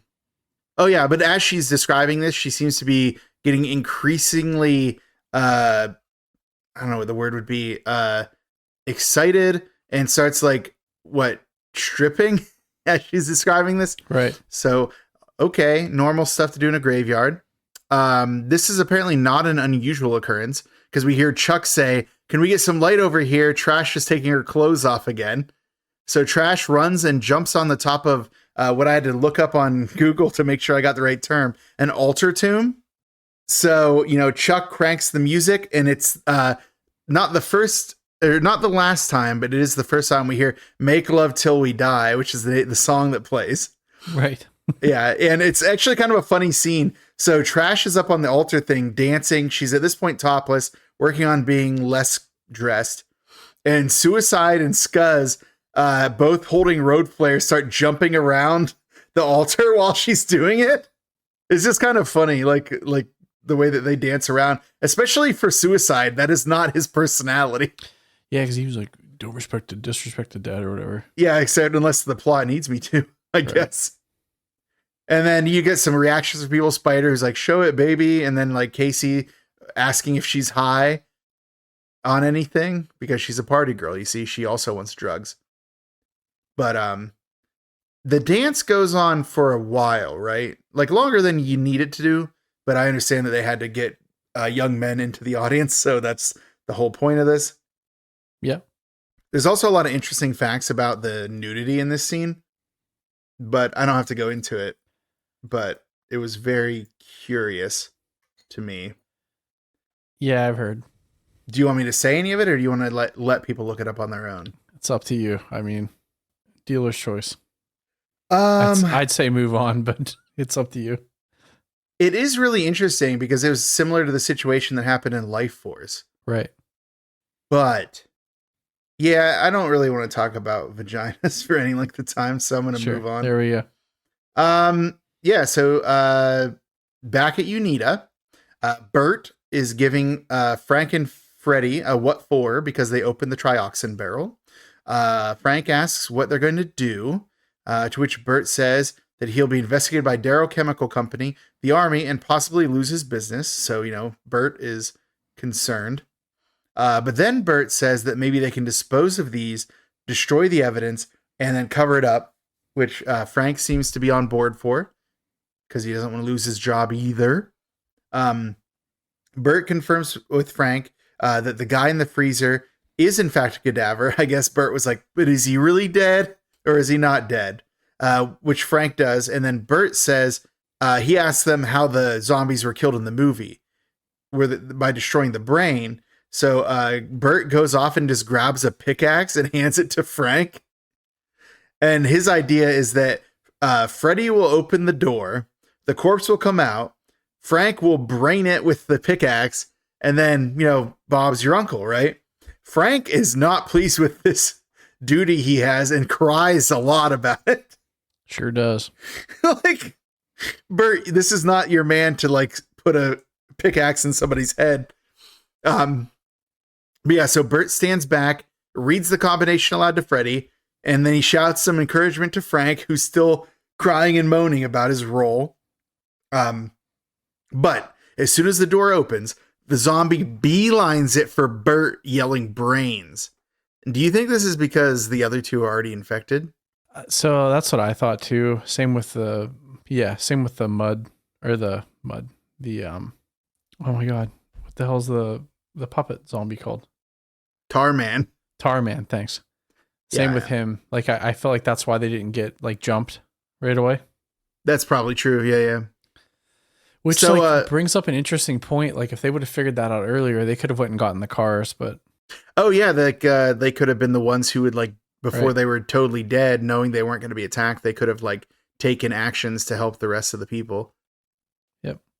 Yeah, that's a lot of deduction to put on this group of not the brightest bulbs in the bunch.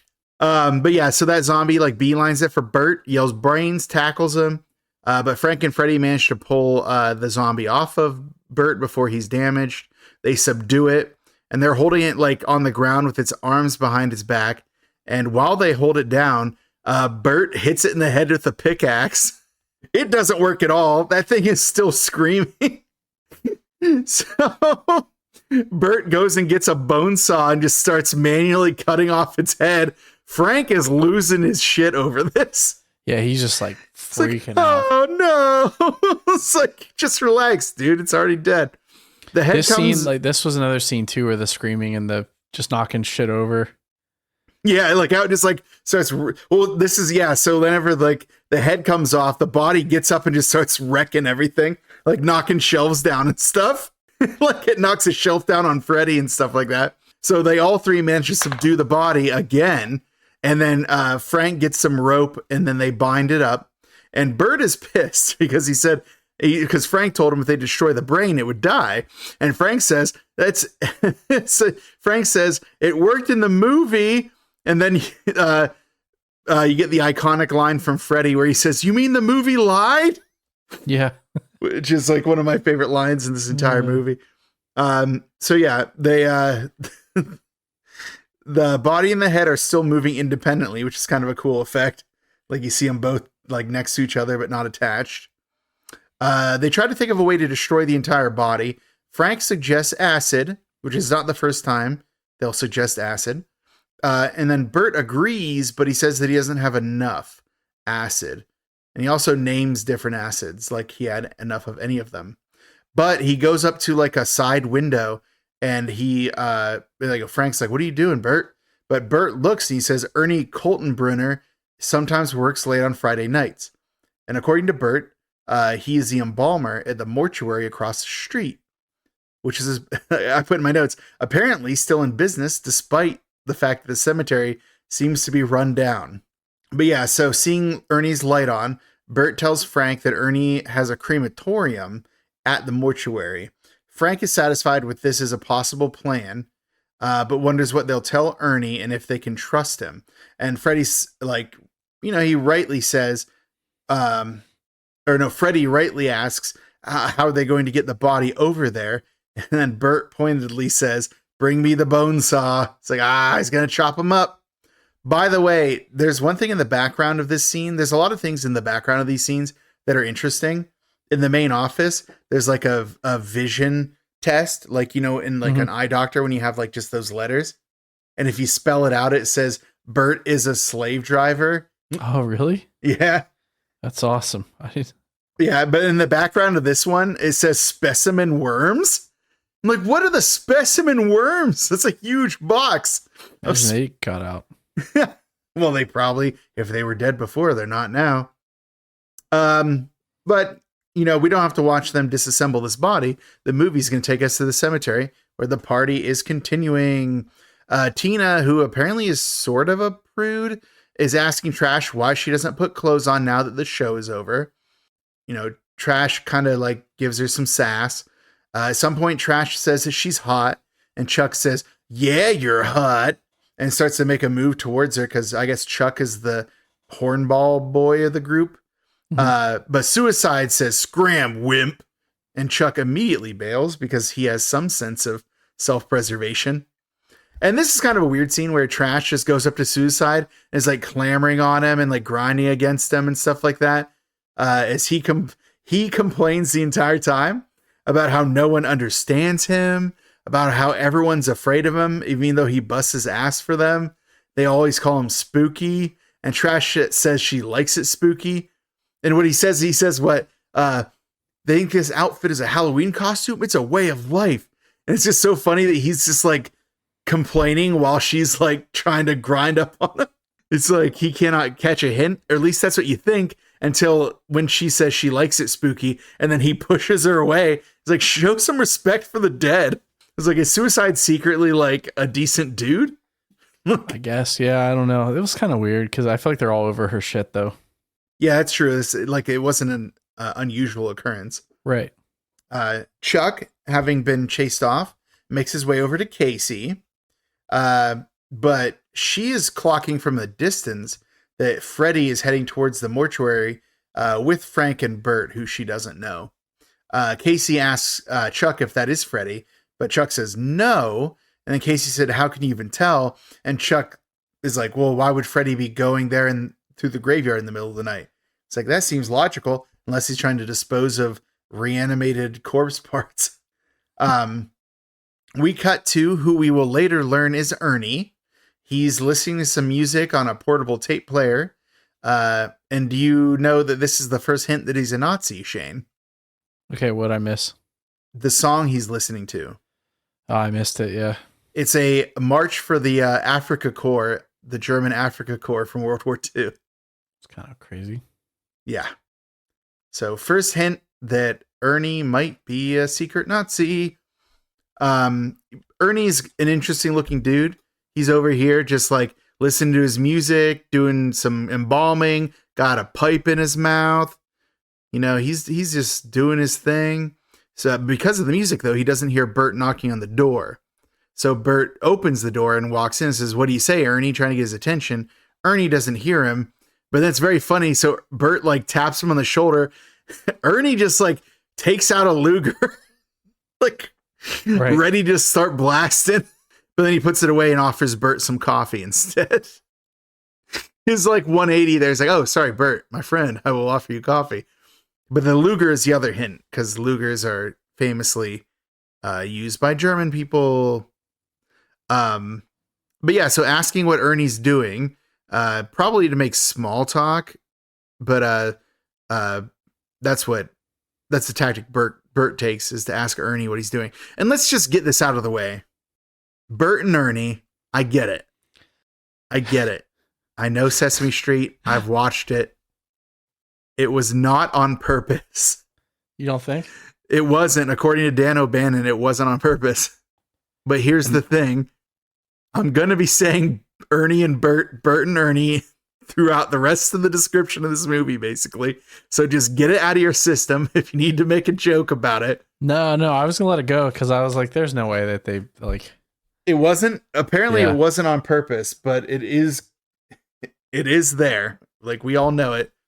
So But yeah, making small talk, Bert is asking Ernie about what he's doing, and Ernie gives a quick discussion about rigor mortis, and he explains that he has a process to loosen up rigor mortis by just like moving the arms and the legs to like loosen them up. He's like, this one they don't tell you in any book. This is something you have to learn. And like Bert at some point is finally like, all right, well, time to move on to my request. And he's asked Ernie how long they've been friends, and Ernie's like 25 years, give or take. Bert says, I need your help in a pretty big way. Ernie says that he can depend on him and tell him what's wrong, because he's like, he can tell Bert's upset. And Bert says, I want to bring in a couple of my guys, a couple of my men in, which Ernie seems upset about because it's apparently illegal. I'm like, well, then why is your door unlocked if it's illegal for people to be in there, dude? But Ernie is questioning what it is that Frank and Freddie have come into the room with, because they come in with all the bits in garbage. So they're in garbage bags, but covered by a bigger garbage bag, because they obviously had to chop that corpse up. Bert, goes and closes the shades. He pulls off the top garbage bag to reveal that all the little garbage bags are moving around. We know they're full of dead body parts, but Ernie doesn't yet. Ernie asks what they are, and Bert says it's rabid weasels. And Ernie goes to investigate it. Bert says, don't do it. You don't want to get bit. What'd you say? It's a good plan. Yeah, rabid weasels. Who could ever deny it? Like, they couldn't chew through a plastic bag or just die in one because they don't have any oxygen, but whatever. Ernie tries to convince Bert that he should just go to animal control. And Bert says it'll hurt his business and his reputation if it gets out that he had rabid weasels, and insists they just need to use his crematorium. Ernie's like, yo, that's really cruel. Just burn animals alive. And he just takes out the Luger again. And it's like, I'll just shoot him in the parking lot. Like, all right, relax, Ernie. Put the gun away, dude. But Bert decides he's not getting anywhere with this like line of convincing. So he's just like, all right, I'm going to tell him what's up, but you have to promise to keep it a secret. Ernie's like, well, I don't know if I'm going to keep it a secret now. And Bert says he won't tell him unless he swears. So Ernie does swear. Bert opens one of the garbage bags to reveal an arm moving on its own. Bert dumps it on the ground, and the arm just starts beelining towards Ernie, and it like grabs at his leg. Ernie yells, the others pull it away. It rips Ernie's pants because he's wearing like scrubs, sort of. Mm-hmm. Ernie's been through a lot. He saw an arm moving on its own, so he's overwhelmed. He has a sit down. Bert sits next to him and says he's going to tell him a long story. But fortunately, we don't have to hear the long story again. We just get a cut to the youths. Chuck is sitting with Casey. She asks where Trash and Suicide are, and Chuck says probably getting it on somewhere. Intercourse, right? And he makes another move on Casey, suggesting that they get out of there together. And Casey tells him to go choke a chicken, which I think is a slang phrase for masturbation. I think it is too. Yeah. From off screen, though, Suicide comes into frame, but we don't see his face, so I'm not sure if it's Suicide, but I think it is. And Casey says something like, here comes your friend and mine, to which Suicide says, screw you. It's like, why is Casey being mean to Suicide? What did he ever do to her?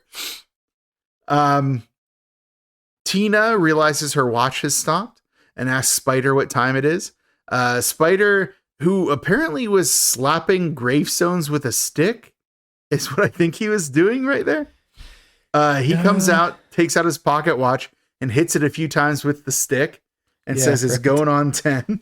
Was that what he was doing? What was I think so, yeah. It looked like he was just slapping a gravestone with a stick. Tina decides she's going to go back to Unita and wait for Freddie to be done with work. And this is a really interesting series of shots where she's walking through the graveyard back to Unita, because it does the thing that movies like this don't usually do. It's a long shot of her walking alone in the dark with like just lit by like the dim street lights as she makes her way out of the cemetery. And then she gets out into the street and like it's all darkened and she hears a police siren in the distance and she like crosses the dim parking lot to get to Unita. Right? I thought it was really haunting. It was like an interesting way to shoot that. Maybe I just look too much into these things. What do you think? I don't know. Well, I found it six and a half affecting. dozen the other, right? I found it haunting, sir. Yeah, so she buzzes the door at Unita, gets no answer. So, well, what's she gonna do? We don't have time to worry about that. We're gonna go back to Ernie. Ernie Ernie says that Bert might have acted precipitously by cutting up the corpse. And asks what's in it for him if he helps them out. Bert just gives him an carte blanche, says, I'll do whatever it is that you ask me to do. For some reason, so this is a very funny scene. So instead of saying something, Ernie looks at his torn pant leg. Bert says, sorry about that. Ernie grabs some scissors, picks up his leg, cuts off the rest of the pant leg, takes off half of it, puts it on the table, cuts the rest of it off, puts it on the table, and then stands up and says, all right, let's do it. Like, why did they spend the entire scene just having Ernie in real time cut the pant leg off? It's a fashion statement, I think. Well, I mean, the rest of the movie, Ernie has one of his pairs of pants cut off at the knee. I just thought it was so funny how Ernie's just like, give me a breather. Let me think about it. And all it took was the time for him to cut his pant leg off to figure it out. We get to the furnace of the crematorium. Bert is asking if it's strong enough or hot enough to destroy bones. Ernie says that really the only thing that usually lasts is the heart, because the heart is tougher than you'd think. And Bert says, well, it all needs to go. We don't want the heart to survive. Ernie says, all right, I'll turn it up more for the heart. And then Bert's like, we'll take care of the split dogs. Ernie says, split dogs will go too. Everything's going to go. So, Bert and Ernie load. Sorry. Now I'm laughing about the Bert and Ernie thing. Bert and Ernie load the garbage bags of the corpse pieces into the furnace table. Frank pointedly notes, some favor I could operate that thing. Take a note of that. Frank thinking he can operate this thing. Bert is still skeptical about the crematory furnace. Never mind. We'll get there. What is it? About his comment. I feel like there's too many times that you say we'll get there, and I don't know if you ever get there. Like, do you always bring up the thing you say we'll get to? I did so far, yeah. All right, well. But Bert is still skeptical that it'll burn everything up. And Ernie says, everything but the ashes. And Bert says, we don't even want the ashes. And Ernie's like, all right, well, then we'll turn the heat up higher so the ashes go too. It's like, I don't think that is how that works. But okay. We get some shots of the bits burning up. Cut to the chimney where the trioxin gas is clearly being let out into the air. We get a reprise of the song from the credits. The bound. You know the one. It's a good song. Gas rises into the clouds where it triggers an immediate storm and it starts raining. Camera pans down to the graveyard where the youths are having a conniption over this rain. What Chuck's trying to save the radio. Trash is trying to find her clothes. She only gets like one piece of clothes and then runs off with it. Tina, still outside the Unita medical door, decides to just walk inside to avoid the rain and yells for Freddy in there. The youths, meanwhile, they pile into Suicide's car. He puts the roof up on his convertible. Spider tells him to roll the windows up, but Suicide says, there aren't any windows, I busted them out. It's like, well, there you go. That's what happens when you live the punk life, I guess. Trash is talking about the rain burning her skin, and Scuzz says that he's feeling the same way, but no one cares about Scuzz. Meanwhile, Suicide can't get the car to start because it's a movie. Trash is asking them for a towel. It's like, yeah, dude, no one has a towel. It was literally like an LA afternoon earlier because I'm sure that's where this was probably shot. So cut back to the furnace. It's burning up. The chemical smoke is also coming in to the room with them too. But that's not going to factor into anything. Ernie is looking out the window, and this is our, third hint that he might be a Nazi? Because what does he say about the rain, Shane? I don't remember. What did he say? I'm being honest. He says the rain is coming down like ein betrunken Soldat, which means like a drunken soldier. Yeah. So he speaks German. He might be a Nazi. And you might say to me, but you knew German. It's like, that's different. An owl taught me that on the internet. So yeah, you're safe. I'm safe now. The owl vouched for you. Yeah, there we go. What is the owl going to betray me? Well, it will if you I miss don't your do streak. If I don't do my streak, yeah. We cut to the ground as water is going through the ground. So we watch it go down and it drips onto the dead. Oh no. They might get back to life with the water of the trioxin. Back at the furnace, Ernie is inspecting the ashes, like scraping it along the metal grate of the table that you slide into the crematory. He advises Bert that everything burned up, went straight up the chimney. Bert is relieved but celebrates. He hugs Ernie and says that he owes him one. Frank and Freddy, however, are not celebrating because they're both looking basically dead. They are pale as hell at this point. They say they're feeling... Oh, gee, Bert. Yeah, but Bert goes and asks them about their sickness. He's like, oh, we're both feeling sick. Freddy describes the symptoms. He's like, my head feels like it's about to burst. I feel like I'm about to puke and I'm weak. And then like Frank is like, and I have the chills. So Frank then finally reveals to Bert that they both breathed in the trioxin when the canister broke. Bert is ready to take them to the emergency ward. But Frank, runs ahead retching and then runs out the front door of like the embalming room and just throws up mercifully off screen because I don't want to watch a dude throw up on screen. Thank you very much. Ernie goes and calls for paramedics. He explains that he has two men who have been poisoned, doesn't tell them what the poison is. He just says, we don't know what kind of poison. It's a long scene of just explaining that, they're in the embalming room at the Resurrection Cemetery, and that's the parking lot they have to go to. Back in the car where the youths still are, Suicide reveals that the car is not going anywhere. It will not start. Casey hushes everyone and asks if they are hearing what she's hearing. They ask what, and she says something, and we get a cut to the graveyard where we hear the screaming dead. They're screaming and banging against their coffins. Unsettling. Yeah, nothing to see here. Just a bunch of underground screaming and knocking on your door. Hey, back to him being a Nazi. Yeah. I just read this real quick just to get some background. Apparently he also has a pinup of Ava Braun. I don't know if you mentioned that.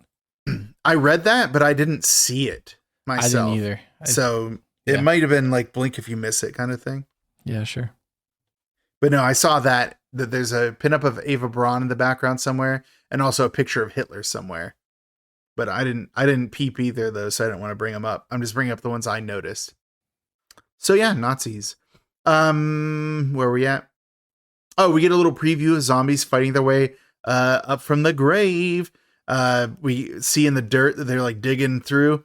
But then we cut back to the car. Spider says that he doesn't hear anything. And Casey changes the subject to remark that the roof is leaking. Scuzz says that there is a leak and he goes to touch it. But he does one of those things you do when like there's a leak in your tent and he touches it and it just starts pouring like water right onto Trash's head. Just kind of funny, but also like probably poisoning her with the trioxin. Tina is in the Unita building walking around. She sees all the messed up shelves, like, packing material on the ground. She basically sees the chaos of what went down. She finds Freddy's hat at the top of the stairs from the basement. So she starts to head down there. She hears the bum step when she steps on it, like that, watch the third step kind of step. Mm-hmm. She hears it, but ignores it and continues downward. She does the traditional horror movie, is anybody here? Every couple steps. So, she's probably going to find a zombie down there. She arrives at the barrel where Tarman once was, but it's empty. But what does she hear, Shane? She hears what I described in my notes as sloppy noises. Slurping. How would you describe it? Yeah, definitely some gooey noises happening behind her. She asks if anyone's there one more time when the Tar Man emerges, and he says his famous line. Tar Man! Tar Man! Excellent! No, he says brains. Oh, I was close. Brains. So yeah, results in actually I really love this. It's one of those dolly zoom shots. Are you familiar with the dolly zoom? Like when the dolly moves one direction, the camera moves another direction, and it makes it look kind of distorted. Yeah, but I don't like when they freeze frame Dolly do the Dolly thing. Was she freeze framed? I thought she was moving. No, they do it later. When I can't, it's either at the end when the bomb drops, or sorry, spoilers. That's why you're here. And then there was another scene where, like in the church, when Freddy turns finally. They do like a weird, where they tried to spin the room shot kind of thing, and it freeze framed for a second, like slow it down. Oh yeah, this is the one that I put in my notes. It was a dolly zoom, but yeah, they do freeze frames some other times that I don't think work as well. And also when the spoiler alert, when the bomb drops, that's not even a real city. What? I know, man. It's a model. Don't say that about Louisville. Oh, I'll say it about Louisville.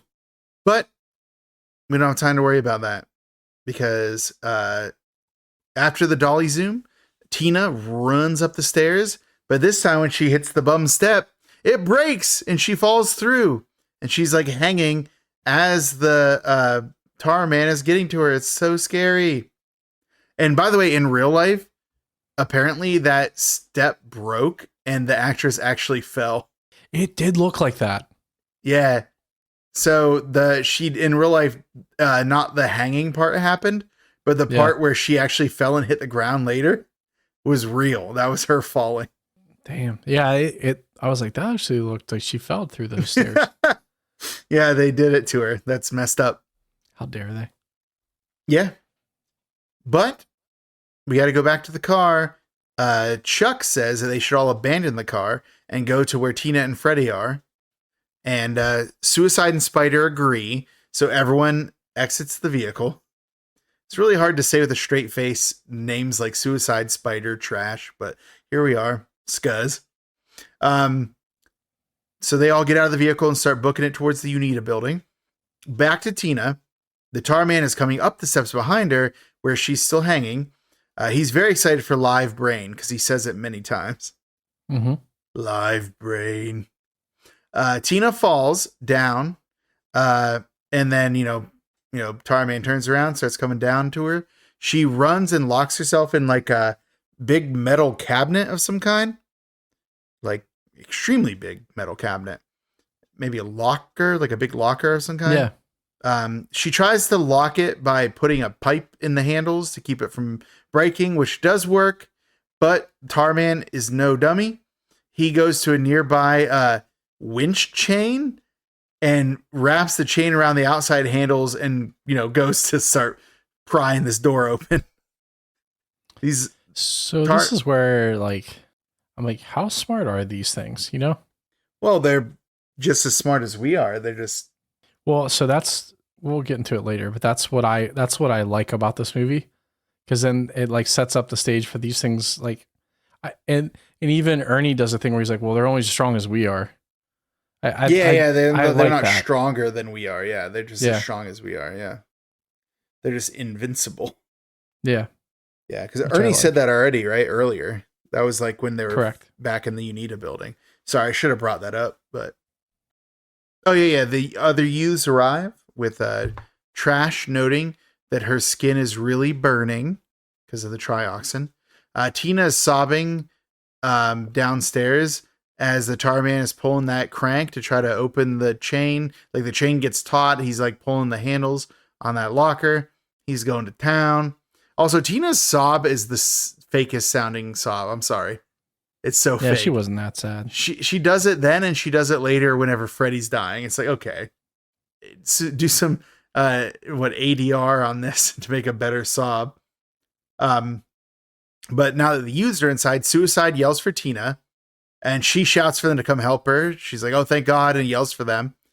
They're confused about why she's yelling, but they all run to try to help her, jumping over the problematic third step that's now broken. They arrive just as the chain pulls the doors off the hinges. Which, by the way, Suicide must have been a way more decent dude than his aesthetic and attitude belie, because as soon as he heard Tina, he started booking it for her. Right. So, unfortunately, I say that in past tense because Suicide pulls aside like a plastic curtain and is face to face with Tarman, who, of course, says brains, and then starts chowing down on Suicide's skull. So, he's Dunezilla. He's ate. The others, now joined by Tina, watch as the Tarman starts to eat Suicide. Spider, I guess, decides to get involved and throws a paint can at the Tarman. Tarman turns, looks at them, and says, "More brains," and starts to come after them. So they all flee. Spider shuts the door behind them and then scolds the others for like leaving and not helping him bar the door. It's like, yeah, dude. He's the smart one.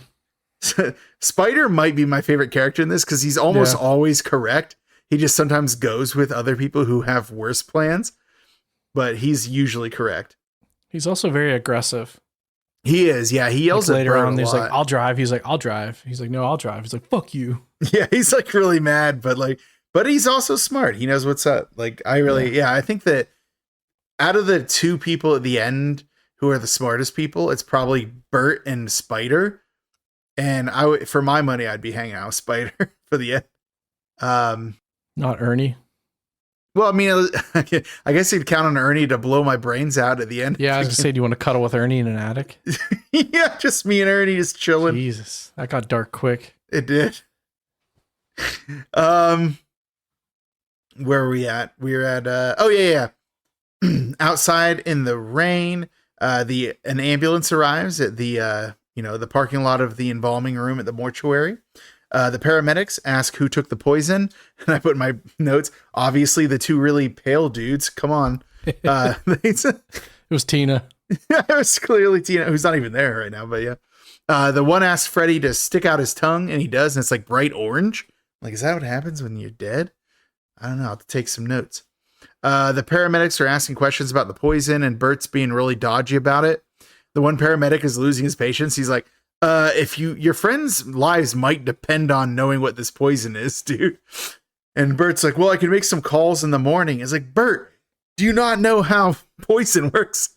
You can't wait till morning. Just pretend that you know what the poison is.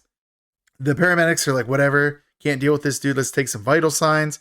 What kind of vital signs do they find, Shane? A ton. Oh, sorry. You were wrong. It wasn't a ton. It was none. Damn it. So close. The one uses what do you call those things that you pump up and do blood pressure with? Whatever that is. And then also a stethoscope. And then they can't find anything. And Bert and Ernie do like a really quick glance at each other. Like, oh, zoinks. We're found out. Their paramedics are like, all right, change places. And they switch places. Both of them come to the conclusion that there is no blood pressure or pulse on either man. They take their temperature and find that the temperature is 70 degrees, which is room temperature, which I feel like you might be dead. I agree. I concur. Yeah. My professional medical opinion is, dead. Back at Unita, the youths have finished hammering the basement door shut, locking Tarman down there. Someone remarks that Suicide is down there, but Scuzz correctly states that the thing down there had eaten his head. Casey brings up that they need to call someone. Tina says they should call the cops, but Scuzz says the cops will just beat them up. It's like, see what happens when cops are overly aggressive? Youths won't call them when zombies happen. That's why ACAB. So when Spider asks about Freddy, Tina says that he was already gone when she got there. And then for some reason, they all run out into the rain again, which to this moment, I still don't understand why they ran back out into the rain after that. Like, they're perfectly dry. They were separated from the zombie monster. Why did they run into the rain again? I don't know. Oh, sorry, Shane. The answer was plot. Anyways, they run into the grave. they run into the Tom Man. They run into the graveyard. The gang run into like really deep puddles and then decide to hide in like the doorway and awning of like a mausoleum. But Tina points and is like, "What's that?" And then like, she points, and then we see the zombies coming out of the grave. And what is the music cue, Shane? Tom Man. What? I should have saved that for that moment. What was it? The Tar Man. Tar Man. It's not Tar Man though. It's "You Wanna Party? It's party time." So there you go. And that first zombie comes out as like a skeleton mostly, but he has a little bit of eyeballs in there. He is ready to go. But from the mausoleum, the two groups run in opposite directions. Chuck and Casey go back the way they came. Tina, Spider, and Scuzz go towards the mortuary. And Trash is just left behind wondering what just happened. Tina takes a tumble into a puddle. That's almost like a tongue twister. Tina takes a tumble into a puddle. And we get some shots of zombies rising from their graves. But don't worry, she gets picked up by Spider and Scuzz, and they grab her and they run away. Trash, back at the mausoleum, finally notices that she needs to run. So she runs away and is screaming for people to wait for her because she doesn't have shoes on and she's struggling through a puddle. And I guess the chemical rain is getting in her eyes and hurting her. When suddenly all these muddy zombies crawl around her and just start eating her. So she's gone. Hey, do you think her body will stay intact? Hey, you know what? I think it might. So I actually wondered about this, and I think that she was already turning, so when they get to her, they don't actually eat her.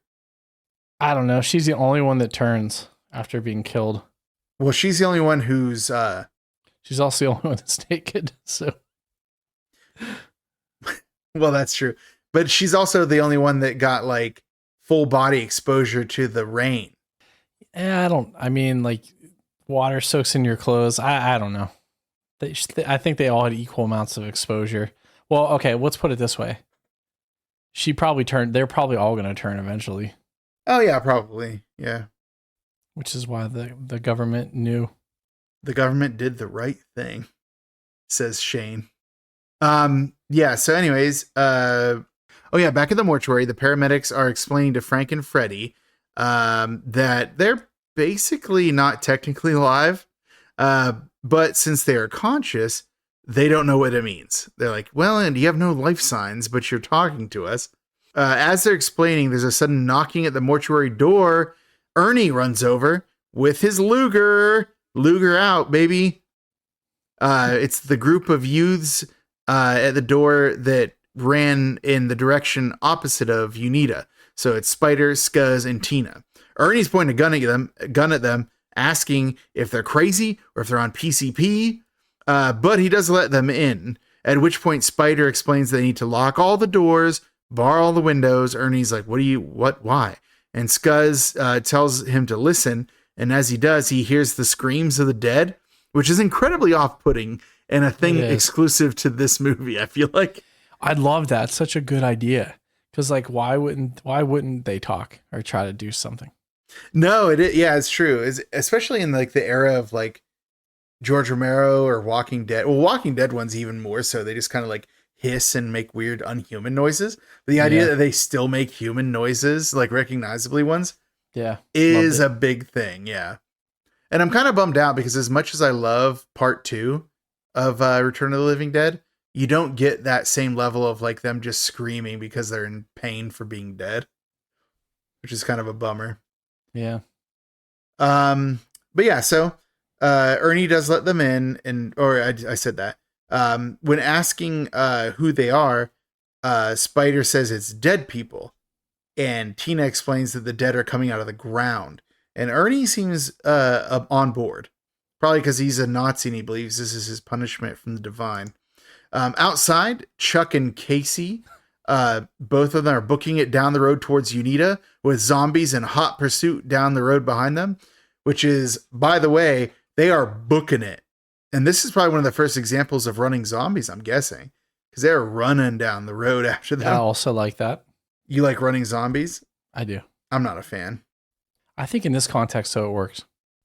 I just feel like it would be hard to run with rotting, joints. But yeah, I put in my notes, they really seem to want brains, which we will know they do. After Chuck and Casey go into Unita and close the door behind them and bar it, Casey asks about Trash, and Chuck is like, well, I thought she went with the other group. And she's like, well, I thought she was with us. Uh-oh. She's already dead. Don't worry. The paramedics go back to their ambulance to get stretchers, but they hear the screaming, and they're like, oh, what's all that about? And the one's like, don't worry, I'll go radio it in. He goes to sit in the driver's seat of the car while the other one goes in the back to get the stretchers and stuff. But for whatever reason, when in the driver's seat, he starts the engine and then turns the lights on, the headlights. That was awesome. It's just zombies. So good. Horde of zombies just standing there waiting. So a zombie comes in from the passenger side, so he goes to run out the driver's side and gets grabbed and ate. He's done. He's Donezilla. He's gone. The other paramedic in the back, he hears that ruckus and exits. And as soon as he grabs the back door of the ambulance and shuts it, he's confronted with a zombie. He turns to run and runs into another zombie. And then he gets gathered around by a horde of zombies. He's gone. He's zombed. He got zombed. He got zombed. Ernie is bringing Bert out because there's a problem. When he gets there, he sees the youths, and they explain that there are dead people coming up from the ground, and that they scream, which is a big deal because they mention specifically that the dead are screaming, which is something that Bert knows they do. Tina explains that there's also one in the medical supply building, much to Bert's chagrin. She says there's probably 100 out there, which causes both Bert and Ernie to do a dog double take. They're like, oh, 100? So bad bombings for both of them. We go to Unita again, back to Chuck and Casey, my least favorite subplot of this entire thing. Casey is telling Chuck they need to call the cops. Chuck agrees, but they don't know where there's a phone. Casey spots the office, so they go into it. However, as soon as she starts to call the police to explain the emergency, a zombie jumps through the window at them. He's like, hey, what's up? I heard you guys were making a call. They go out of the office, and Chuck's trying to barricade the door with a filing cabinet. Presumably, they eventually barricade it. We don't really get a satisfying conclusion to this particular encounter, because we have to go back to Ernie, Bert, and the youths who are arguing about what to do. Ernie says that he has a car. So Spider says, all right, let's go get it. Let's get out of here. And then Ernie mentions that his clutch is shot. So Bert suggests they use the paramedics ambulance. So they all move into the embalming room where Tina is united with Freddy, who's now, as we know, deathly ill. But Bert notices that the paramedics aren't there. And Ernie says that he will go get them when he goes to get his car started. So Ernie exits. Oh no, is this the end of Ernie? Don't worry. Our favorite Nazi will survive. Outside, Ernie sees the abandoned ambulance with doors ajar, proceeds to investigate. He doesn't seem to see anything at first until he shuts the driver's side door, where there's a zombie eating one of the paramedics right on the other side of it. The zombie yells, Ernie yells, and then he fires his gun. The zombie gets hit, falls over, rolls over, and gets up on its stubs because its legs are gone from the knee down. And, it starts chasing Ernie on its stubby legs. So Ernie runs away back to the embalming room. So how about that scene, right? Good call on the Ernsters part, because that thing was going to get him. Oh, no, that thing was moving so fast. It was hauling ass. Yeah, it's had stubs, but it was booking it. Yeah, the Ernster. The old Ernsty.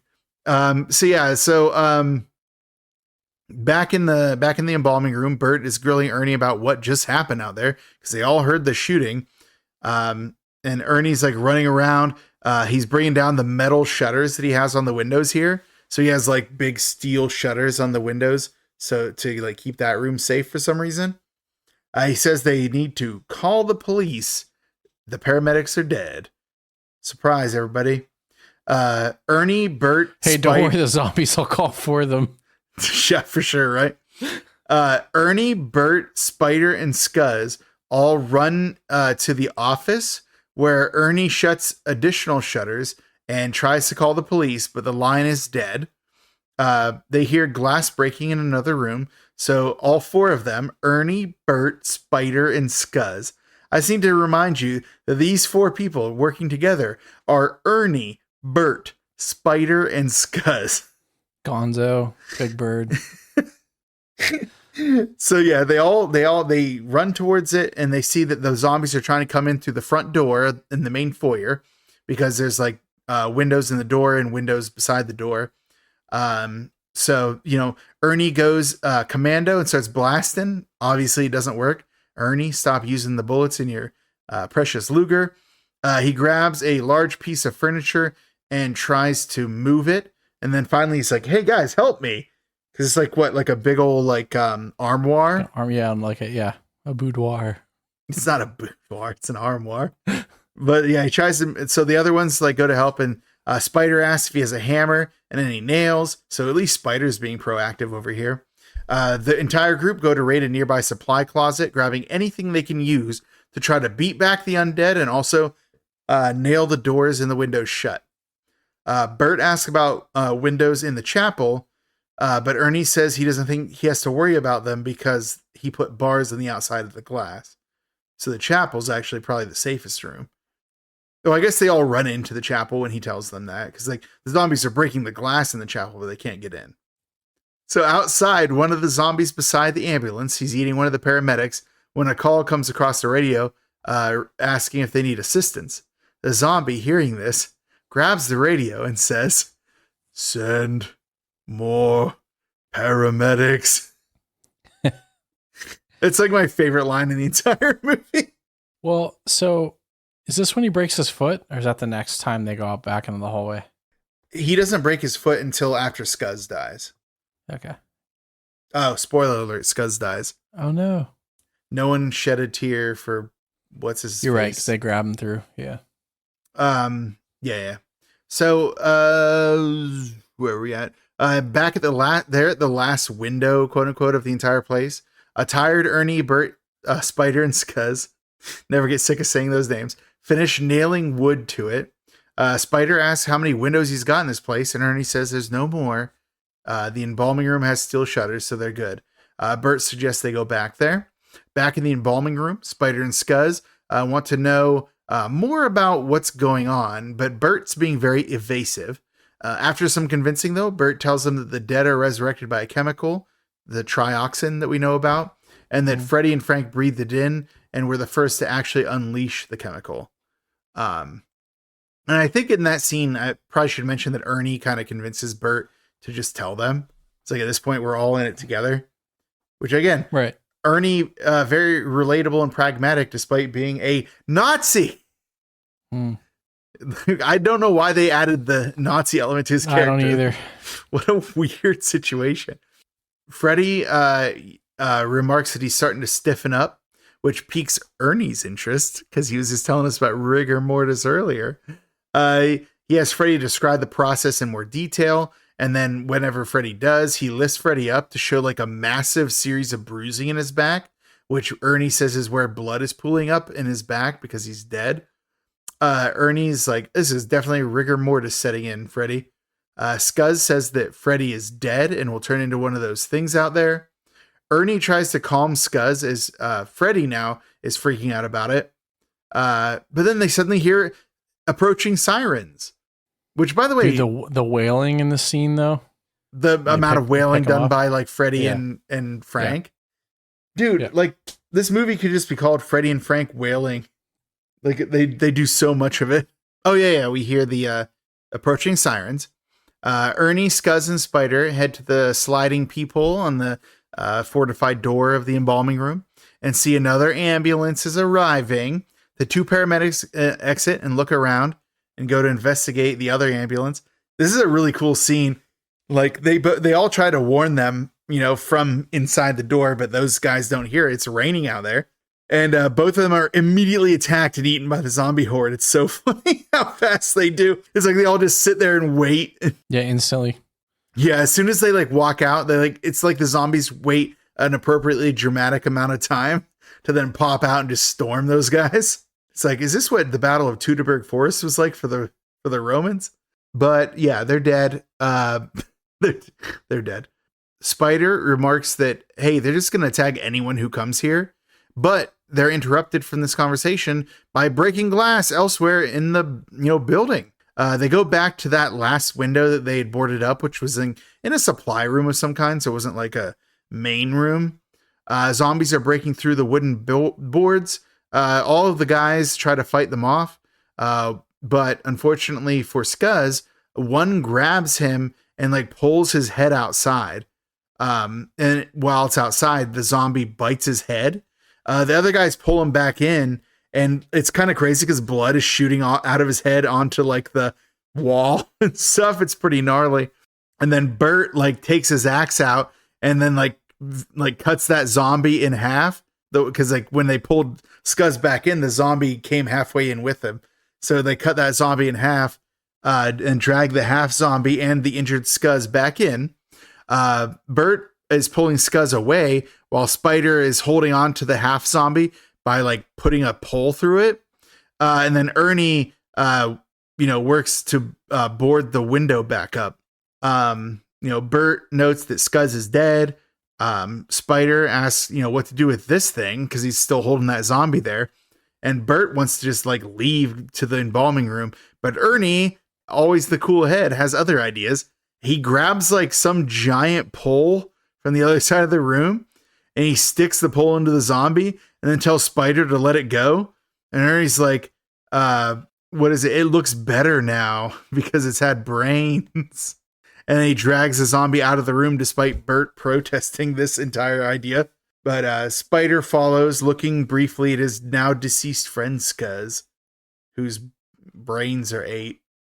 I really like that entire scene because like Ernie's just like, hold on, I'm going to take this zombie. And then just like grabs it with another pole and pulls it away. So like this next couple like scenes or shots, specifically the lady on the table bothered me a tiny bit. Well, I guess we'll get there. It's my famous saying today. And we just take your word for it. So yeah, Bert is confused about what's going on as, the rest of them are tying the, half zombie to the operating table. Ernie explains that he wants to examine it. Spider is worried about it getting loose, but Ernie explains that it is no stronger than a normal human, so it's not going to be able to escape. Yeah. So that's when Ernie seems like that's probably the Nazi in him. He's like very excited about these immoral experiments.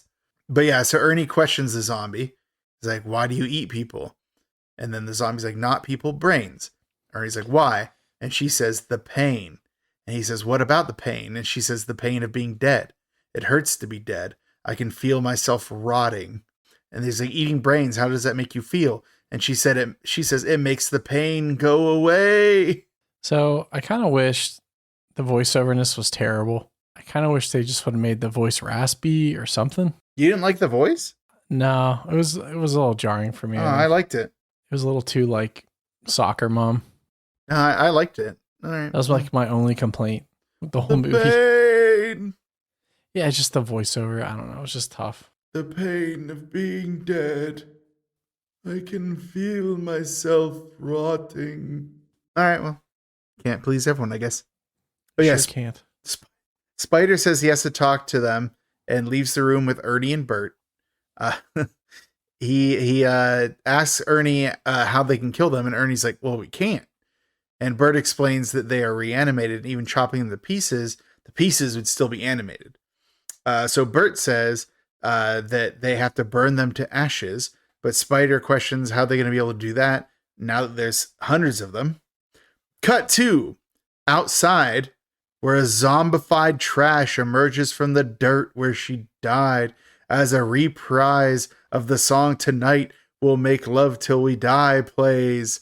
She reaches to the sky. And she's like, what, very pale now? Yeah, fully intact. Weird neck muscles. Yeah, and also unhinging jaw. Yeah. Outside of the cemetery, a lone hobo with a squeaky-wheeled shopping cart is walking around. Through some fog by the cemetery gate, a naked trash zombie is emerging. The hobo is standing aghast as he watches this nude woman approach him. But then she grabs him and goes to bite him because she's a zombie now.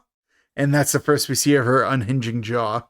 Back at Unita, Chuck asks Casey if, she thinks they'll be rescued. She remarks that she never did like him, but she wants him to hold her tight anyway. Like, okay, that was a weird scene. Back to Ernie. At Ernie's, Bert makes a sensible suggestion that they should lock Frank and Freddy in another room in case they start acting like zombies. And that way they won't hurt anybody. Of course, Tina reacts to this with the appropriate amount of hysteria from a 1980s female character, even though it is a sensible plan. Fortunately, Spider speaks up. He's like, this is a good idea, Tina, like, chill. But yeah, so fortunately, Spider speaks in favor of the plan, which seems to, I guess, win over Tina. Because she's basically in full, like, cry mode. She's, like, worthless now. She's, like, being the Barbara of the Night of the Living Dead. Ernie suggests they put him in the chapel. So they carry Frank and Freddy into the chapel, both men screaming like crazy as they're being carried, sounding more and more like the Dead, if I'm being honest, like the way they scream. Yeah. So I think that's probably part of it. Still makes me laugh a little bit because Frank still sounds like Lou Costello to me. But once in the chapel, they are gentle at Ernie's insistence to lay them on the carpet. But Tina doesn't want to leave Freddy alone. So Bert makes sure she understands that they have to lock them in. And she says, I'll stay. He's like, okay, bye. So they leave. Cut to some cops arriving on the scene. There's just two of them in a squad car. They see the abandoned paramedic vehicles and radio in that they're going to go ahead and investigate. Really digging this long shot of the cops as they cautiously walk across the lot. It shows how, like, the zombies are just hiding from them. One cop finds a dead EMT with his skull eaten up and the brains dripping out, which is one of the gnarliest shots in this movie. But the cops are immediately ambushed by a group of corpses. And I love how the cops are like, stop or we'll blow your brains out. And they're like shooting. It's like, the zombies don't care. They're going to eat you. There's like 40 of them. It just shows that the threat of force is more effective than force itself, Shane. It's funny. Because what are we if not zombies? Back in the mortuary. In your head? Yep. Zombie. Back in the mortuary, watching through the sliding peephole, Ernie remarks that everyone who arrives on scene will just immediately be swarmed. We see a zombie in the cop car on the radio. And what does that guy say, Shane? Send more cops. Send more cops. It's less funny than send more paramedics, but still funny. It's still funny. It is so funny. In the mortuary, Spider is saying that they need to do something more proactive, essentially. He doesn't say it in that way, but he says that basic thing. Bert remarks they need to get to the cars. Spider rightfully says there are corpses all over the cars. Ernie suggests that they go to this crawl space up above the embalming area and barricade themselves up there until, safety, until help arrives. Bert says that they need a way to fight them. And Ernie points out that he has acid, but Bert says there's not enough acid. So there you go. Kind of a rehash of an earlier argument about acid. Back in the chapel, Tina is holding Freddy, and he and Frank are both screaming and dying. Freddy talks about how bad it hurts, which is kind of morbid. He says, like, worse than you can imagine. Before he seemingly dies, and Tina starts to do her, like, very fake sounding sob again. But then Freddy starts talking.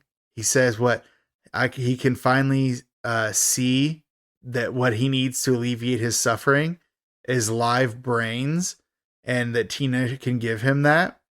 And he hops up to try to attack her, and she is running around like the pulpit, like running around like the pews and stuff. She eventually gets to the back and gets like a large silver pole. I don't know what that is. Like, I spent a lot of time in churches growing up. I don't know what the hell that thing was. but she smacks him with it. Bert, Spider, and Ernie burst in because I guess they heard the screaming.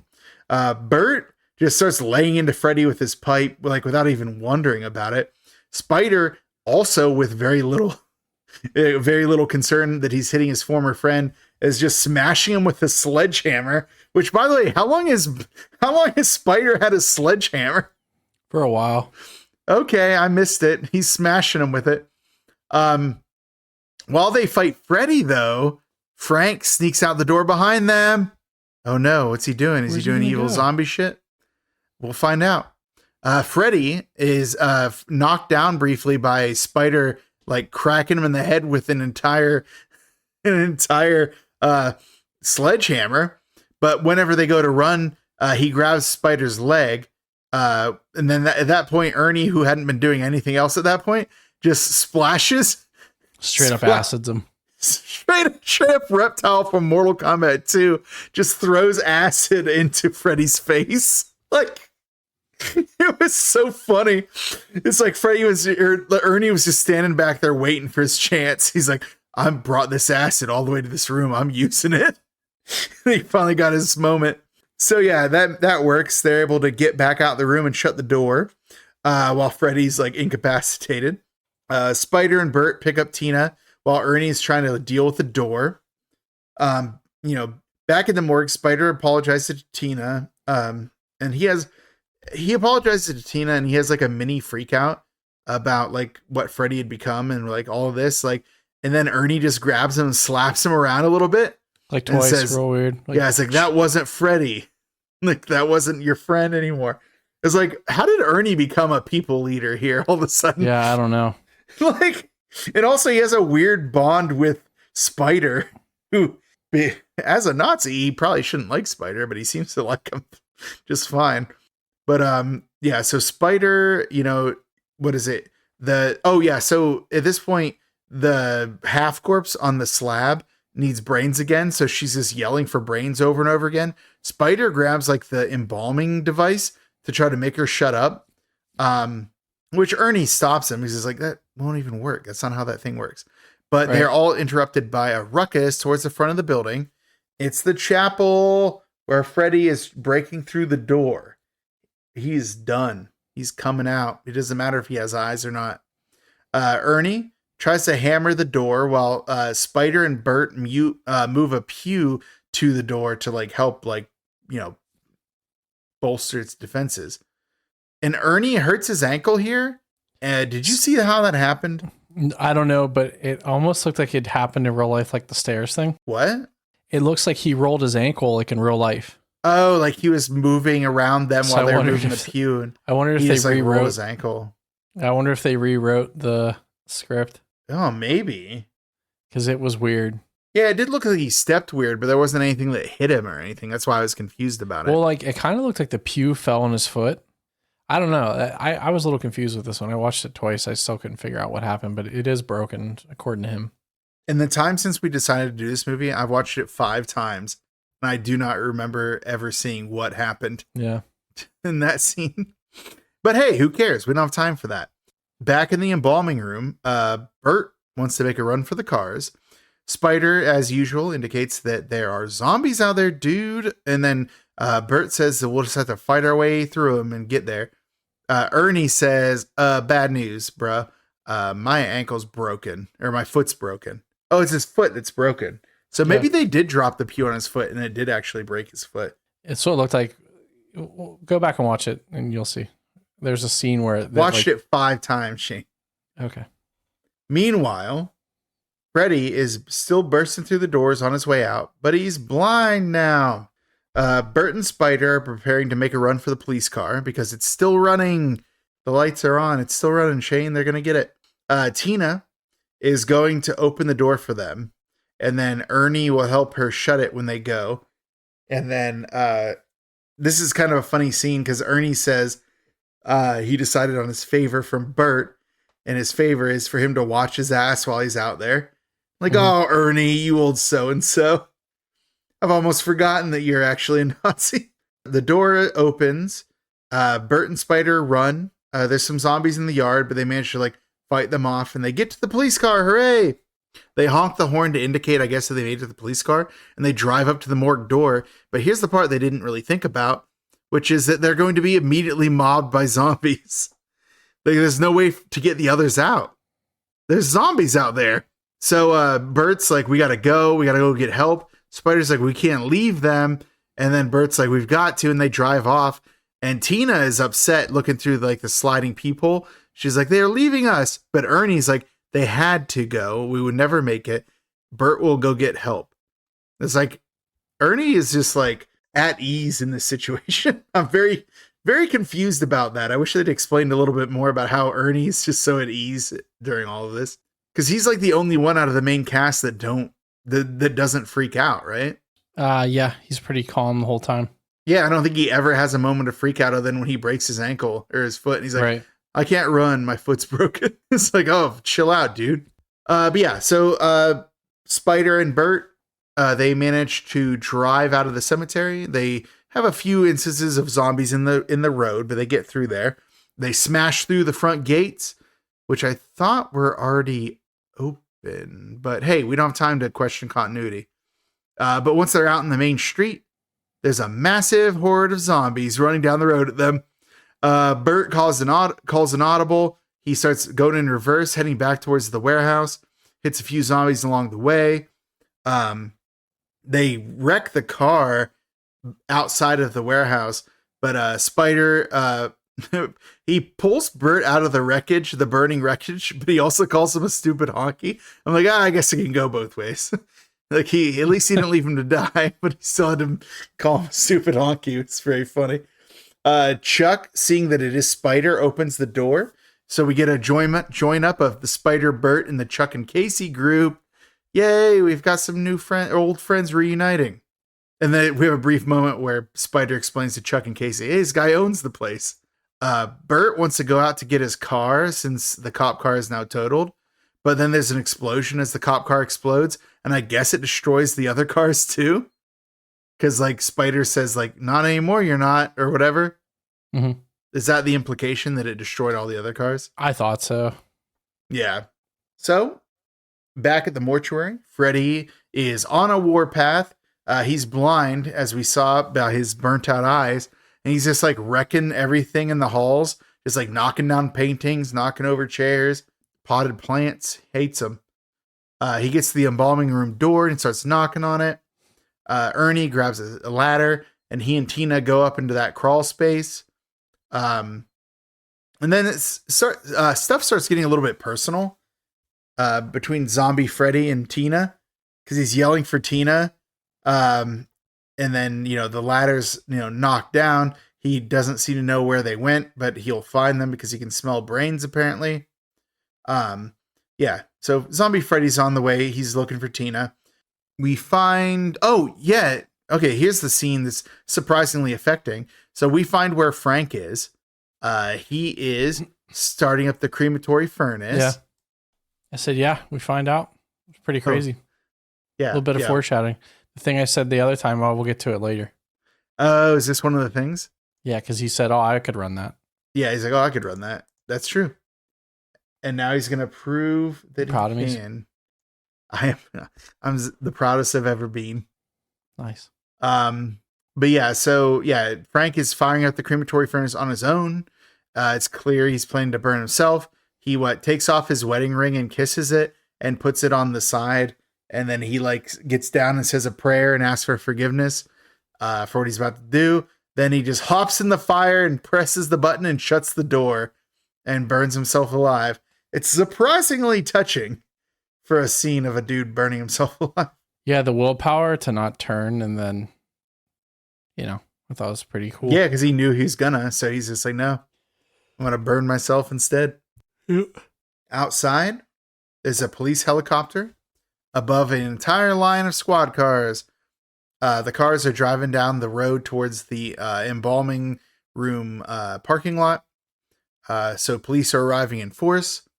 But at the morgue building, there's a cop waving a flashlight for them to stop. Shane, it's a zombie cop. Solid. So all the cops stop and get out and be like, what's the deal? Ambushed by zombies from the forest beside them. All of them are eaten. The helicopter radios in that there's a bad situation. And like, yeah, no kidding, dude. He said, we've lost our entire force to a ground unit attack. It's like, yeah, you did. And you'll do it again. The group in the medical supply building see the helicopter and note that it is over its loudspeaker saying that anyone wishing to surrender needs to head to a perimeter since the whole place is under police blockade. Spider notes that they need to let the cops know that they're in there, which Bert agrees. Which is interesting because like now at this point, like Bert and Spider are like a team when they'd been kind of adversarial before, like you mentioned. However, Bert finds out he can't use the office phone because Chuck and Casey tell him that a zombie busted through there. So he's like, I'll go to the basement phone. And they're like, no. The Tar Man is down there. You can't go down there either. Tar Man. So Bert's like, I'm done with it. Tar Man. Is that going to be like your musical cue you're going to add to this? Probably. Tar Man. Bert grabs a bat and tells Spider to come with him. He's like, hey, we're going to knock the basement zombies block off. He's just like, we're going to clock its head off. Teddy Williams. He's like, they're not very strong. We can do this. Back to the crawl space in the morgue. Freddy is trying to guilt Tina about leaving him behind and locking him out. It's getting dark. Yeah, he's getting really mean. He's like, I forgive you. All I need you to do is let me eat your brains, Tina, because I love you. It's like, relationships, am I right? So yeah, luckily at this point they've propped the board against the crawl space door, so it seems like he can't break through. Tina is upset, but Ernie is holding on to her as Freddy's banging against the crawl space door. But Ernie grabs the Luger and takes it out and looks at Tina, and it's like you can tell he's like, I'm messing out to kill this chick.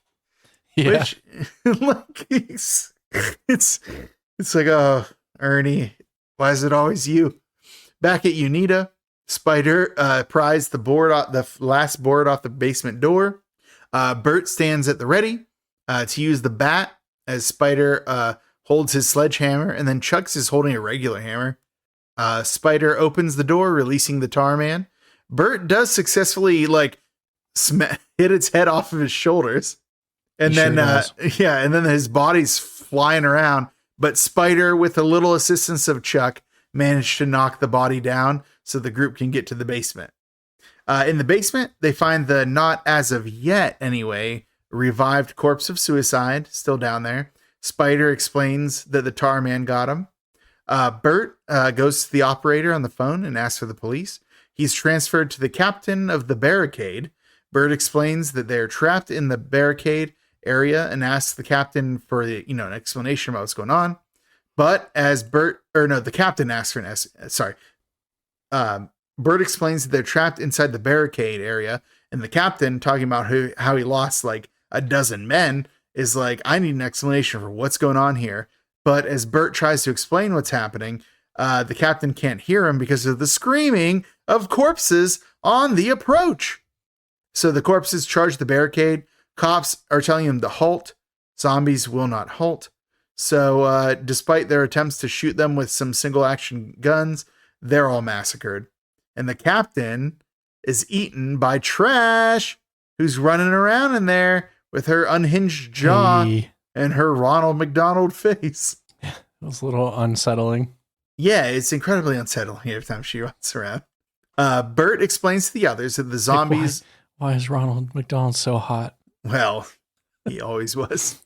I've watched Mac and Me. Oh, no. Bert explains to the others in the basement with him that, hey, zombies are breaking through the barricade. So he finally, at last-ditch effort, decides to call the army number on the barrels finally. The call is transferred through, like, the first person who answers, and then, like, through a weird tower, and then over to Colonel Glover. Yay, we get to see Colonel Glover again. Colonel Glover is awakened in his bed. He gets up, and he has, like, a pen and paper, and he's asking Bert He takes us very well. He does. He's like, okay, yeah. He's like, okay, why didn't you call us sooner? Oh, yeah, understandable. Okay. He's just, like, asking him all these questions, like, really calmly. And then, like, it's a very funny scene because we only get the Colonel's side of the conversation, but presumably, like at this point, Bert's just being honest with him about everything. He's like, oh, and then what happened? Oh, okay. How did they handle that? It's like just asking. You don't say. Yeah, it's such a funny scene. Like, and then like, so yeah, cool. At the end of the call, Colonel Glover gets up and goes back to his office, where his very red office, and goes to his weird machinery, his computer. He's reading a printout that's coming through one of those old printer papers that have like the hole punch sides that you can like tear off from perforation. Yeah. Like they used to have in like the old computers. So yeah. So he what is it? He's reading a printout that's coming through there, and he makes a call to somebody in authority, probably the president, but you can't be sure.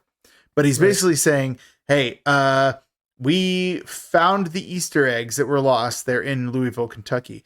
And like whoever he's on the phone with is happy about it. And he's like, well, the problem is some of the eggs have hatched. It's like, uh-oh, they're probably going to do some military stuff. Back to Bert. He says apparently they have a contingency plan to deal with this. Casey's happy at first, but Spider, being the smartest person in the group, is understandably suspicious. We cut to a young soldier with a mobile artillery gun. It's like a Big Bertha gun from like World War II, like a big old rail gun. He's answering a call about launching a missile or launching a shell, I guess, somewhere. Which, by the way, okay, hold on. We'll wait till this is done. We see a large cannon on rails moving into position to launch a shell. Okay, so that's not how you do missiles, like nuclear weapons, is it? It wasn't a missile. No, it wasn't. It was a shell. It can't be a missile. It's launched from a gun. Correct. But they don't launch nukes that way. No. So it's just done for the movie? Yes. Okay. Well, glad I figured that out. But yeah, then Bert hears one of those like cartoon whistle sounds of something coming towards you from the sky. That's my second critique. I was just like, Jesus Christ, come on. So he's like, do you guys hear that? Then we get a cut to Ernie and Tina, and we get a freeze frame as Freddy breaks through as we hear the sound of the whistle approaching. Which, by the way, Ernie has his gun out. Do you think he blasted her before the bomb dropped? Yes. I'm 100% sure he did. Ernie was about to blast Tina. We just didn't see it happen. We see a group of zombies, including Trash, on a hillside looking up as the bomb is on the way. Or the shell, sorry. Again, it makes no sense for this to happen. And then we get a side shot of the city of Louisville as it's approaching, and then we get a white flash of light, and then an explosion that's supposed to be a nuclear weapon. But again, it's a model city, and it's not a real nuclear weapon.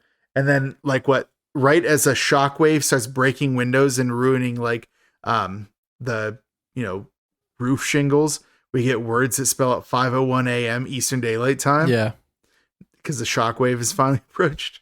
We get back to Glover. He praises the results, saying there are only 20 square blocks that needed to be destroyed and only 4,000 dead. He says, don't worry about the fires because the rain has started and it will take care of that now. No. However, we get the musical cue. The music starts up again.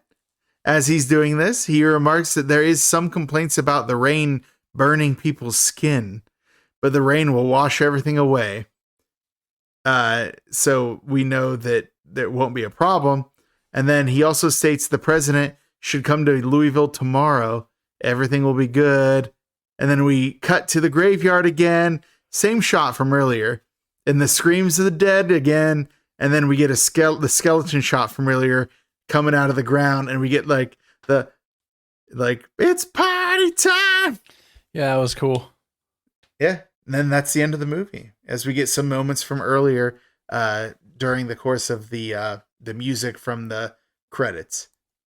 And that, my friend, is the return of the living dead. We did it. We did do it. Tom man. Well, what do you suppose, Shane? Is it time for the McMurder of the movie? This one's going to be tough. Brat, brat. Yuck, yuck, yuck. Thank you. Yeah, try and Try editing that out, baby. I've got one in mind. Do you have one? Um, And it can't be Tina. even though we know she's gone, you just know, know that she was blasted by Ernie in her last moments. I guess it won't be the city of Louisville. Yeah, I got one. I got one that I could go with. All right, who you feeling? You want me to go first? Up to you. I think I like Suicide's death. That's mine. Yeah, because like Yeah, it was so good. the way he Our just man. pulls that curtain, turns like brains, and just grabs him. He's like right next to him. It's like so crazy fast. Munches down. Yeah, it was Just good. starts chowing down. It's like when you learn that these guys are no bullshit. No, they're not playing games. They're gonna eat you. The only other one I would have thought of before that would have been the first paramedic who turns on the lights. I was just thinking that too. It's so, but you can't take the whole thing into account because that's not really. No, and it's the fact that the time that elapsed between the moment of discovery and death in Tarman was so good. Like he just pulls the curtain, like the little plastic curtain down, and is like brains and grabs him. Brains? It's like, oh, okay. Well, that guy's dead. Yeah, I was thinking like because like that's the only meaningful death I think was suicide. So cool. Well, I think I liked Scuzz's death a little bit, but because of the actor who plays Scuzz, it's hard for me to celebrate it. Yeah. That's what I mean when people like separate the art from the artist. It's like, can't always do that. No, not in this case. So Suicide it is. Suicide. The death of Suicide at the hands of Tarman. Not suicide as his name would suggest. That's a tongue twister. It's a mouthful. The death of Suicide at the hands of Tarman? Yeah. Yeah, I guess it is. Well, what's next? Well, what's next, sir? What we have is the Judgment categories.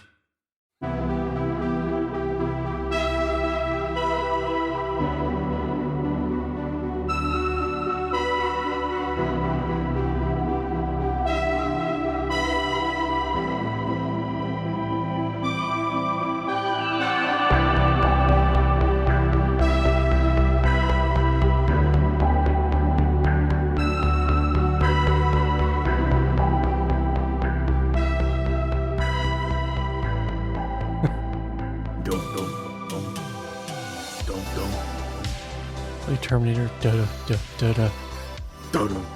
da. Yeah, it's it is like that. So, as everyone knows, the judgment categories are story, which includes writing, acting, effects, music, which can include sound, and then cult factor. Cult factor being that little X factor that makes these movies so special. Starting we with always do effects. Why don't we do effects? because it's a different word. It means a different. The other one. It's, sorry, I mean the other one. Except it doesn't sound the same. Effect and effect are not the same. Depends on what part of Pennsylvania you're in. Depends on what English I'm reading. But yeah, you're right. That's true. It does sound like that. Do you ever have times where like your accent gets in the way of stuff when you talk to All the people time. from other states? Yeah, it happened to me a couple weeks ago.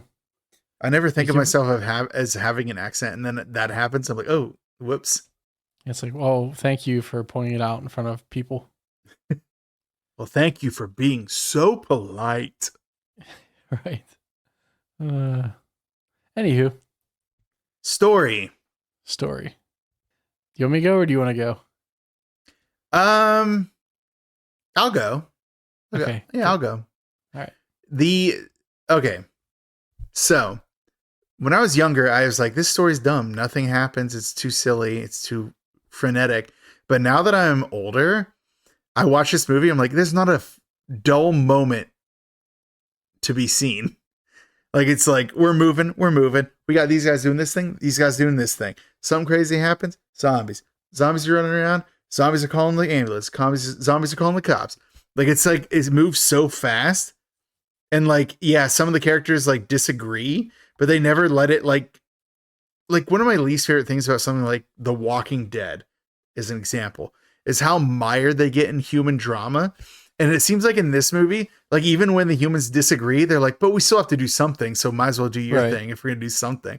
So like the number of times that Spider like argues with Bert or argues with Ernie or whatever, a number of times that like Ernie slaps around some of the young kids or something, like they still all are like being very proactive, which to me feels very realistic. Like even though like they're annoyed with each other, like, but this is what we have to do to survive. Probably because the threat is immortal, unkillable zombies, but still. I felt the same way. I had that same thought. I'm like, man, this is so nice that like they're not having to fight bad humans the whole time.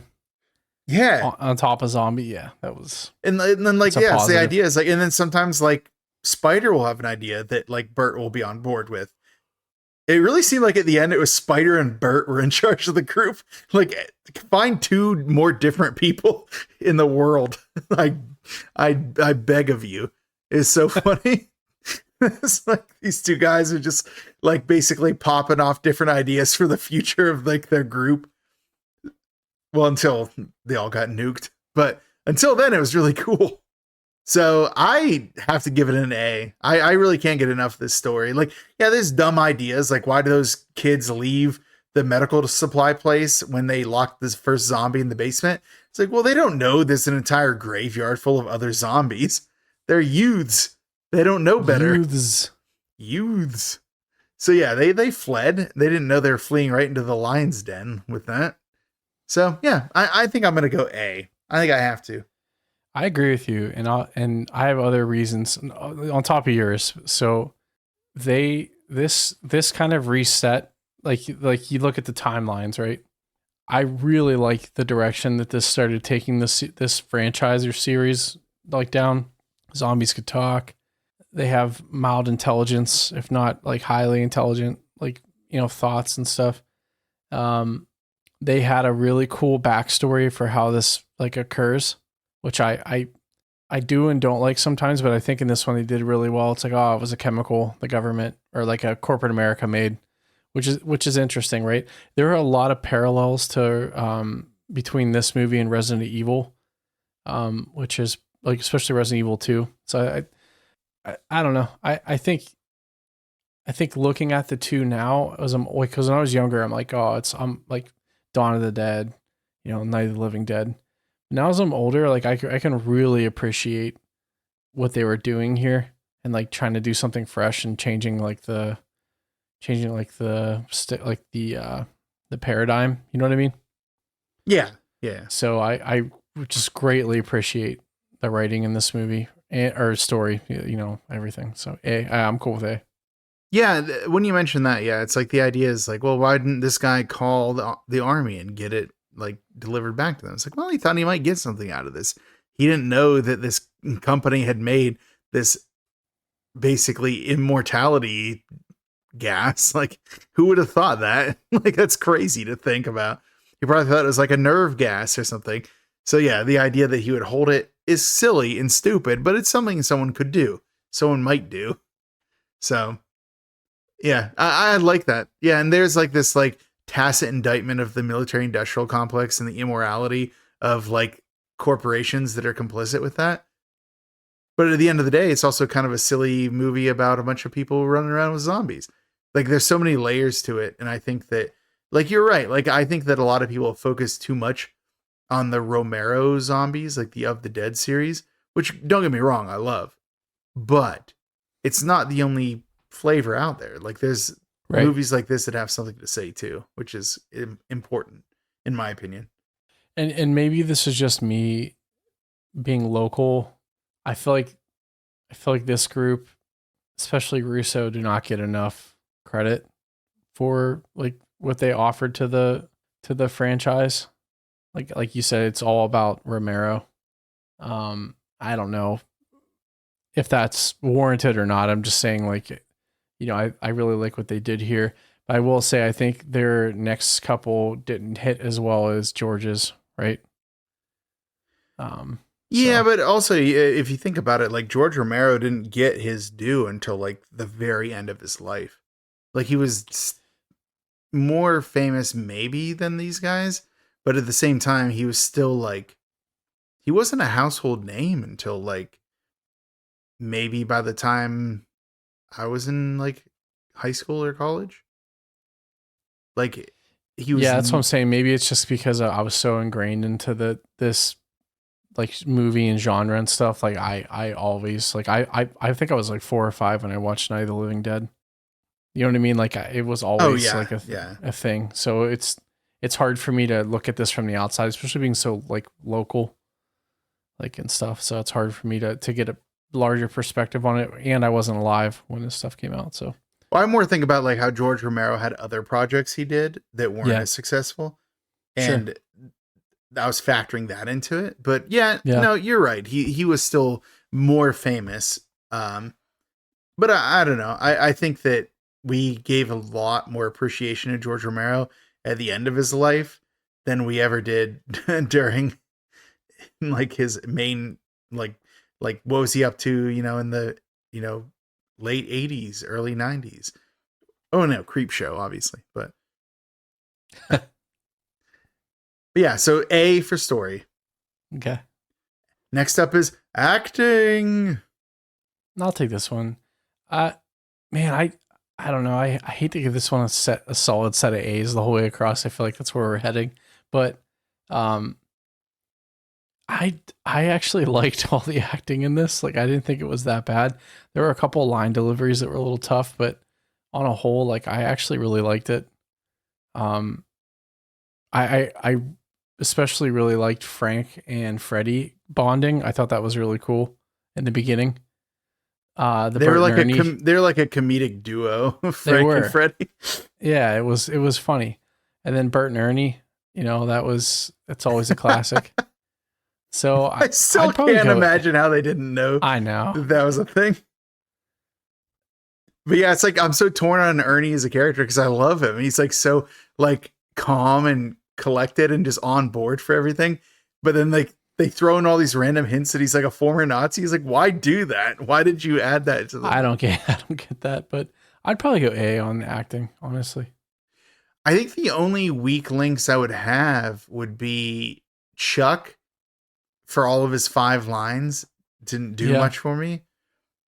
And Tina, like, and all the time she's like screaming, like, don't do anything to my boyfriend, like screaming about it. And then her like moments where she's crying didn't sound right. But I feel like those crying might have been ADR'd in. And that was probably like not her decision. Because it really does sound like they were put in post. Right. So it's definitely not enough to move it to B. And there's one series of characters that I don't think you've given any due to, which is the zombies. Oh yeah, I mean those people were going for it, and like some of the individual. So I was going to do on special effects, but I get what you're saying. Well, no, you're right. Well, I'm talking about just their performances. Like, yeah. You're right. Yeah, and Linnea Quigley, obviously, for sure. We stand for Linnea Quigley at this place. Yeah, or you stand. You don't stand for. You just stand, right? We stand. Yeah. Ugh, I don't understand how anyone talks. Anyways, yeah, A for acting. I'm also A. So the next up is effects. Why don't you go for this one? I usually take it. So. Ooh, what a strange event. One thing I want to bring up first is the outfits, like the costuming for the zombies, like how they're all covered in dirt and like different eras of outfits, but always formal. There was one good. Civil War Civil War soldier, Confederate soldier. That was so funny. That was, that was more cops. Yeah, that dude was wearing full on Confederate war uniform. That was so funny. Yeah, the costuming and like the just if it was just like the effects they put onto those zombies, but you get like the skull biting off of like scuzz off of Suicide, like you get to see the remains of some of those like paramedics. There's like brains dripping out of there. It's some wild stuff. So probably have to give it an A. I don't know. What do you have to say about effects? I'd say A for sure. I think that my only gripe was the ending scene with the CGI city, or not CGI city, like the CGI. It was a model bomb. city. Oh Yeah, but they didn't blow up the model, did they? no, I think that was actually perspective. Like I think they had an actual like a effect in the background. Yeah, but I think it was like perspective on like a model city. And it looked bad. Yeah, it looked bad. That's true. I didn't really think much about that just because by that point I've already been on board. But that it was a seriously bad city shot. Like it was just not good. Yeah, it was just awkward. But other than that, I think everything touched on, like I think it's an A for sure. Yeah, I'm comfortable with A. Well, how about music? So this one's like where I get a little weird. If this category was just music, I'd say B. But the sound of the wailing dead people like instantly spikes it to A. Because we do include sound in this household. I know, it was so good. Like it's so funny. I think that's such a smart idea. The fact that you just at any point in time you're just like in the background here, like people just moaning and wailing. I thought that was great. I loved it.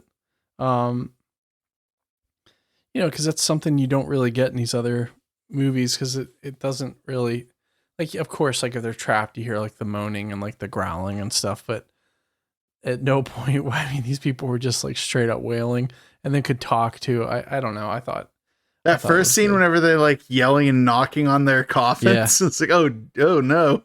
It's like, damn. And I actually have to disagree with you on this point, on one point, which is the music. Because I loved those 80s, stupid 80s tunes. Like they were good. It's like, it's party time. Like, and then whenever we're gonna make love until we die. And then like whatever the main song was with like the toll of the bell and then like. Oh my God. Okay. Is that not the Taco Bell sound? Is it? Dude, it sounds just like it. I guess it does sound a lot like it, yeah. Okay. How wild would that be if that's actually the Taco Bell sound? They bought it off of Return of the Living Dead. I mean, things happen. Yeah, look, I'm not saying the music was bad, but like I feel like they could have done more with the music comparable to all the other crazy shit they did. But I don't hate the music. I thought it was really good. I don't, to me, I was like teetering on the edge and the wailing just put me over. Like it's, you know what I mean? So it's another A. Yep. Well, I guess the last thing is our cult factor or the little X factor that makes these movies so special. D. Say psych right now. Psych. It's A. It's got to be A. It always was A. Sure. And I actually dude, another perfect. I know. Perfect. This one perfect. This goes right flawless victory. Yep. This goes right alongside Killer Clowns and Prowler. Is that it? Is it just Killer Clowns and Prowler? Or do we have any? We had one more. Night of the Demons was pretty close. I think we gave one category a B. I'm trying to remember. I actually wrote this all down once. I was going to start posting it. I'm like, that's a lot of work. So I stopped and made memes instead. I agree with that. I'll do the research of finding the scores and I'll put them down. Sure. That can be my project. But yeah, cult factor is obviously A. This movie rules. And it isn't as well known as I thought. Because I could have sworn that my dad told me about this movie and that I watched it because of him when I was younger. And when he came to visit me the other week, he had never seen it. So I made him watch it with me until he fell asleep. But I was like, you've never seen this movie? I thought you told me about it. So maybe more people need to know about this. So that's our job. Yeah, I'm telling you, with our 50 listeners, we'll definitely make this a difference in this movie's reception. I really think that like Romero really got most of the spotlight. Russo did not get in my opinion, did not get as much. Like I feel like in the know, he did, but like mainstream. And then you remember how big Dawn of the Dead was in 2004, and that put him back on the map. So yeah, it's kind of when like the resurgence of Romero came. Was that 2004? I think so. Yeah, 2003 or 2004. Yeah, 4. It was 4. Yeah. Damn, I can't believe I got that right. Yeah, good call. Good pick. Yeah. I remember because I went to see it in theaters and I was like, I think I was 17, but our friend's dad brought us because not all of our friends were 17. 17 means I can see R-rated movies, Shane. Yeah. But anyways, cult factor A, we did it. Straight up A's. Hell yeah, we did. But you know what it's time for? For you to get a watch? The last letter in Return of the Living Dead. Oh, no. It's time for the... E. Oh. Nah. Oh, man, you stepped right on. I had to... Yeah, how's it feel? I straight up had my, like... I know. I waited. I was Foos Raw Die. I was, like, ready to, like, release my dragon voice. All right. You got this. Go for it. It's time for the D-roll.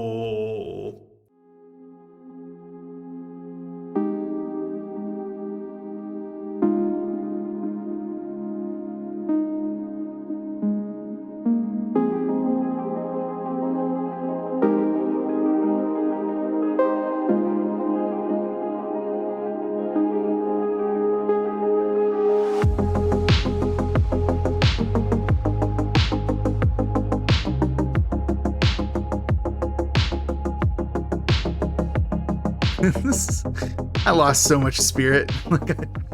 There was no strength in that. I broke your spirit. I was like Parthenax. I'd forgotten what it is to be a dragon. But hey, how wild is this? So I just looked up Dawn of the Dead 04. Oh yeah? Director Zack Snyder, writer James Gunn and George Romero. I said that. You said what did I say? Schneider. Well, he spelled it wrong, so that's his fault. It's a different name. But yeah, no, I knew that James Gunn had writing credit. I think that George Romero just has story credit though for the original version of it. No, I'm at the 04. I'm just saying it was wild that that was a lot bigger, they had bigger names than I thought it did. But anyways, sorry. Well, no, I'm just saying the D-roll. Well, I'm just saying George Romero, like, although he had credit on it, he didn't have a role in it. He actually didn't agree with it because he doesn't like running zombies. He and I have that in common. But yeah, nice. James Gunn was one of the screenwriters on that. It was like one of his earliest roles in Hollywood, I think. Yeah. No, his earliest role was Romeo and Juliet, I think. Because I was recently watching Toxic Avenger and went on a deep dive on trauma stuff, and he was like in the trauma stable for a while. In the trauma sphere? Yeah. So I will contradict myself a little bit. I do like running zombies. I don't like how they run in Dawn of the Dead because they're abnormally fast. Yeah, it'd be one thing to run, but it's another thing to like run that sprint. Hard. Yeah. Yeah, it's so that so I'll give you that. Like I think the Dawn of the Dead, the running was a little out of control. Same with like World War Z, shit like that, where they're moving way faster than they should. Oh, World War Z is really good. It's a good book. Yeah. Maybe they'll make a movie about it one day. Yeah. Well, back to the reason we're here. So D-roll, why don't you give us a little background on what that is? The D-roll is our little hat on a hat category because we can do what we want here, and we will do another category on top of all the other 5 categories we did. The D-roll categories are cult classic, B-movie, grindhouse, or trash. Which we haven't brought you trash yet, and hopefully we never will. Yeah. Never. I mean, this is pretty obvious for me, right? For you, like it's cult classic. Yeah, for sure. Yes. This is a quintessential cult classic. Yes. The Tar Man brains. Brains. Yeah. More So brains. good. The only thing I don't have know, to say is, well, Yep, sorry, what? good. No, good. I said the only thing I have to say is send more paramedics. So good. There's so many cool things they did with this movie. Even like the smokestack releasing the gas, like everything. I thought this was so well thought out from point A to point B. Like it was great. So I don't know if you have any other closing thoughts on the movie at all. I like the part with the zombies. Very poignant. It's a real observation, they'd say. But I like the brains part. So next time on the Darkside Drive-In, trying to do a little bit more flair. How's it working out? Love it. We are doing the quintessential Treat Williams film, Dead Heat. Ooh. Maybe you've heard of it. It Maybe also you has haven't. it also has Joe Piscopo in it. So Sure does. Hey, if I wanted to watch this, where would I find it? sorry, it's joke thinking about Joe Piscopo. Nice. Yeah, you can find it on Tubi. Yay. Also on Plex. You got it on Roku channel, Hoopla. It looks like it's on Fios on Demand. Let me see. Is it on Xfinity Stream? So if you have those, it says it's on Amazon Prime, but you know how I feel about that. Like, you probably have to pay for it. So, guess we'll find out. But yeah, Dead Heat, the fun buddy comedy about Treat Williams and some guy. And they're also cops. So if you don't like watching cop movies, what if I told you they're also zombies? What? I Well, can't wait. I'm excited for this one. One of them is a zombie. Yeah. Well, aren't we all zombies at some point? Depends on how you feel about brains. Depends how you feel about brains. Well, that about does it for me today. I don't know if you have anything else you wanted to get into, but I think I had a blast doing this one. I think this is a really interesting take on the zombie genre, much like Video Dead. Like I like zombie movies that do different things. Which, if you can't tell by the next movie, I think it's cool to break the mold sometimes. So I don't know. Do you have any closing thoughts? I don't know. I was just thinking about brains. Mm-hmm. Mm-hmm. I heard they make the pain go away. Oh, do they? But no, yeah, I'm good. I'm solid. Cool. Well, I've been Shane. And I have been Stefan. Stay peeled. Come on.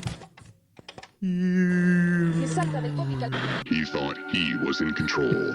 How wrong All he right. was. Bye. Come to the dark side, drive-in. It's the dark side, drive-in. Come to the dark side, drive-in. It's the dark side, drive-in movie club.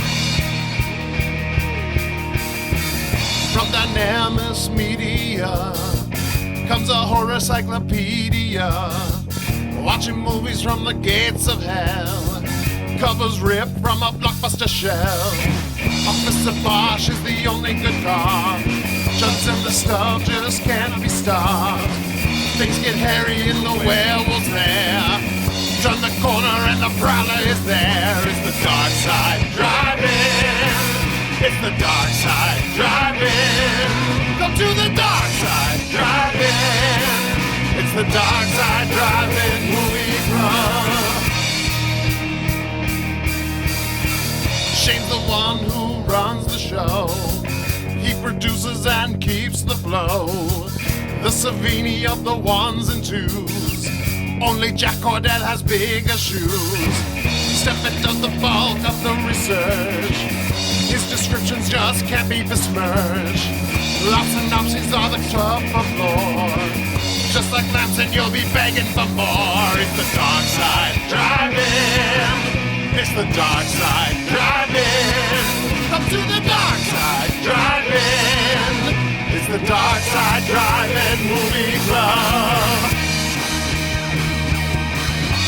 from the deepest corner of the darkest universe, two brave hosts battle through nameless hordes of ghoulish monsters most foul, all to bring you the eternal glory of the Darkside Drive-In.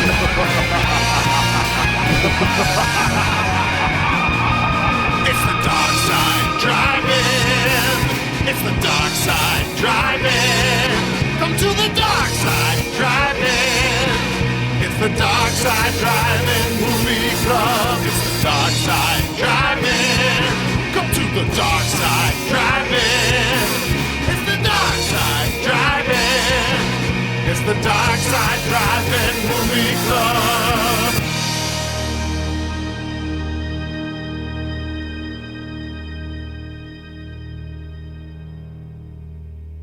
Thank you. Have a nice day.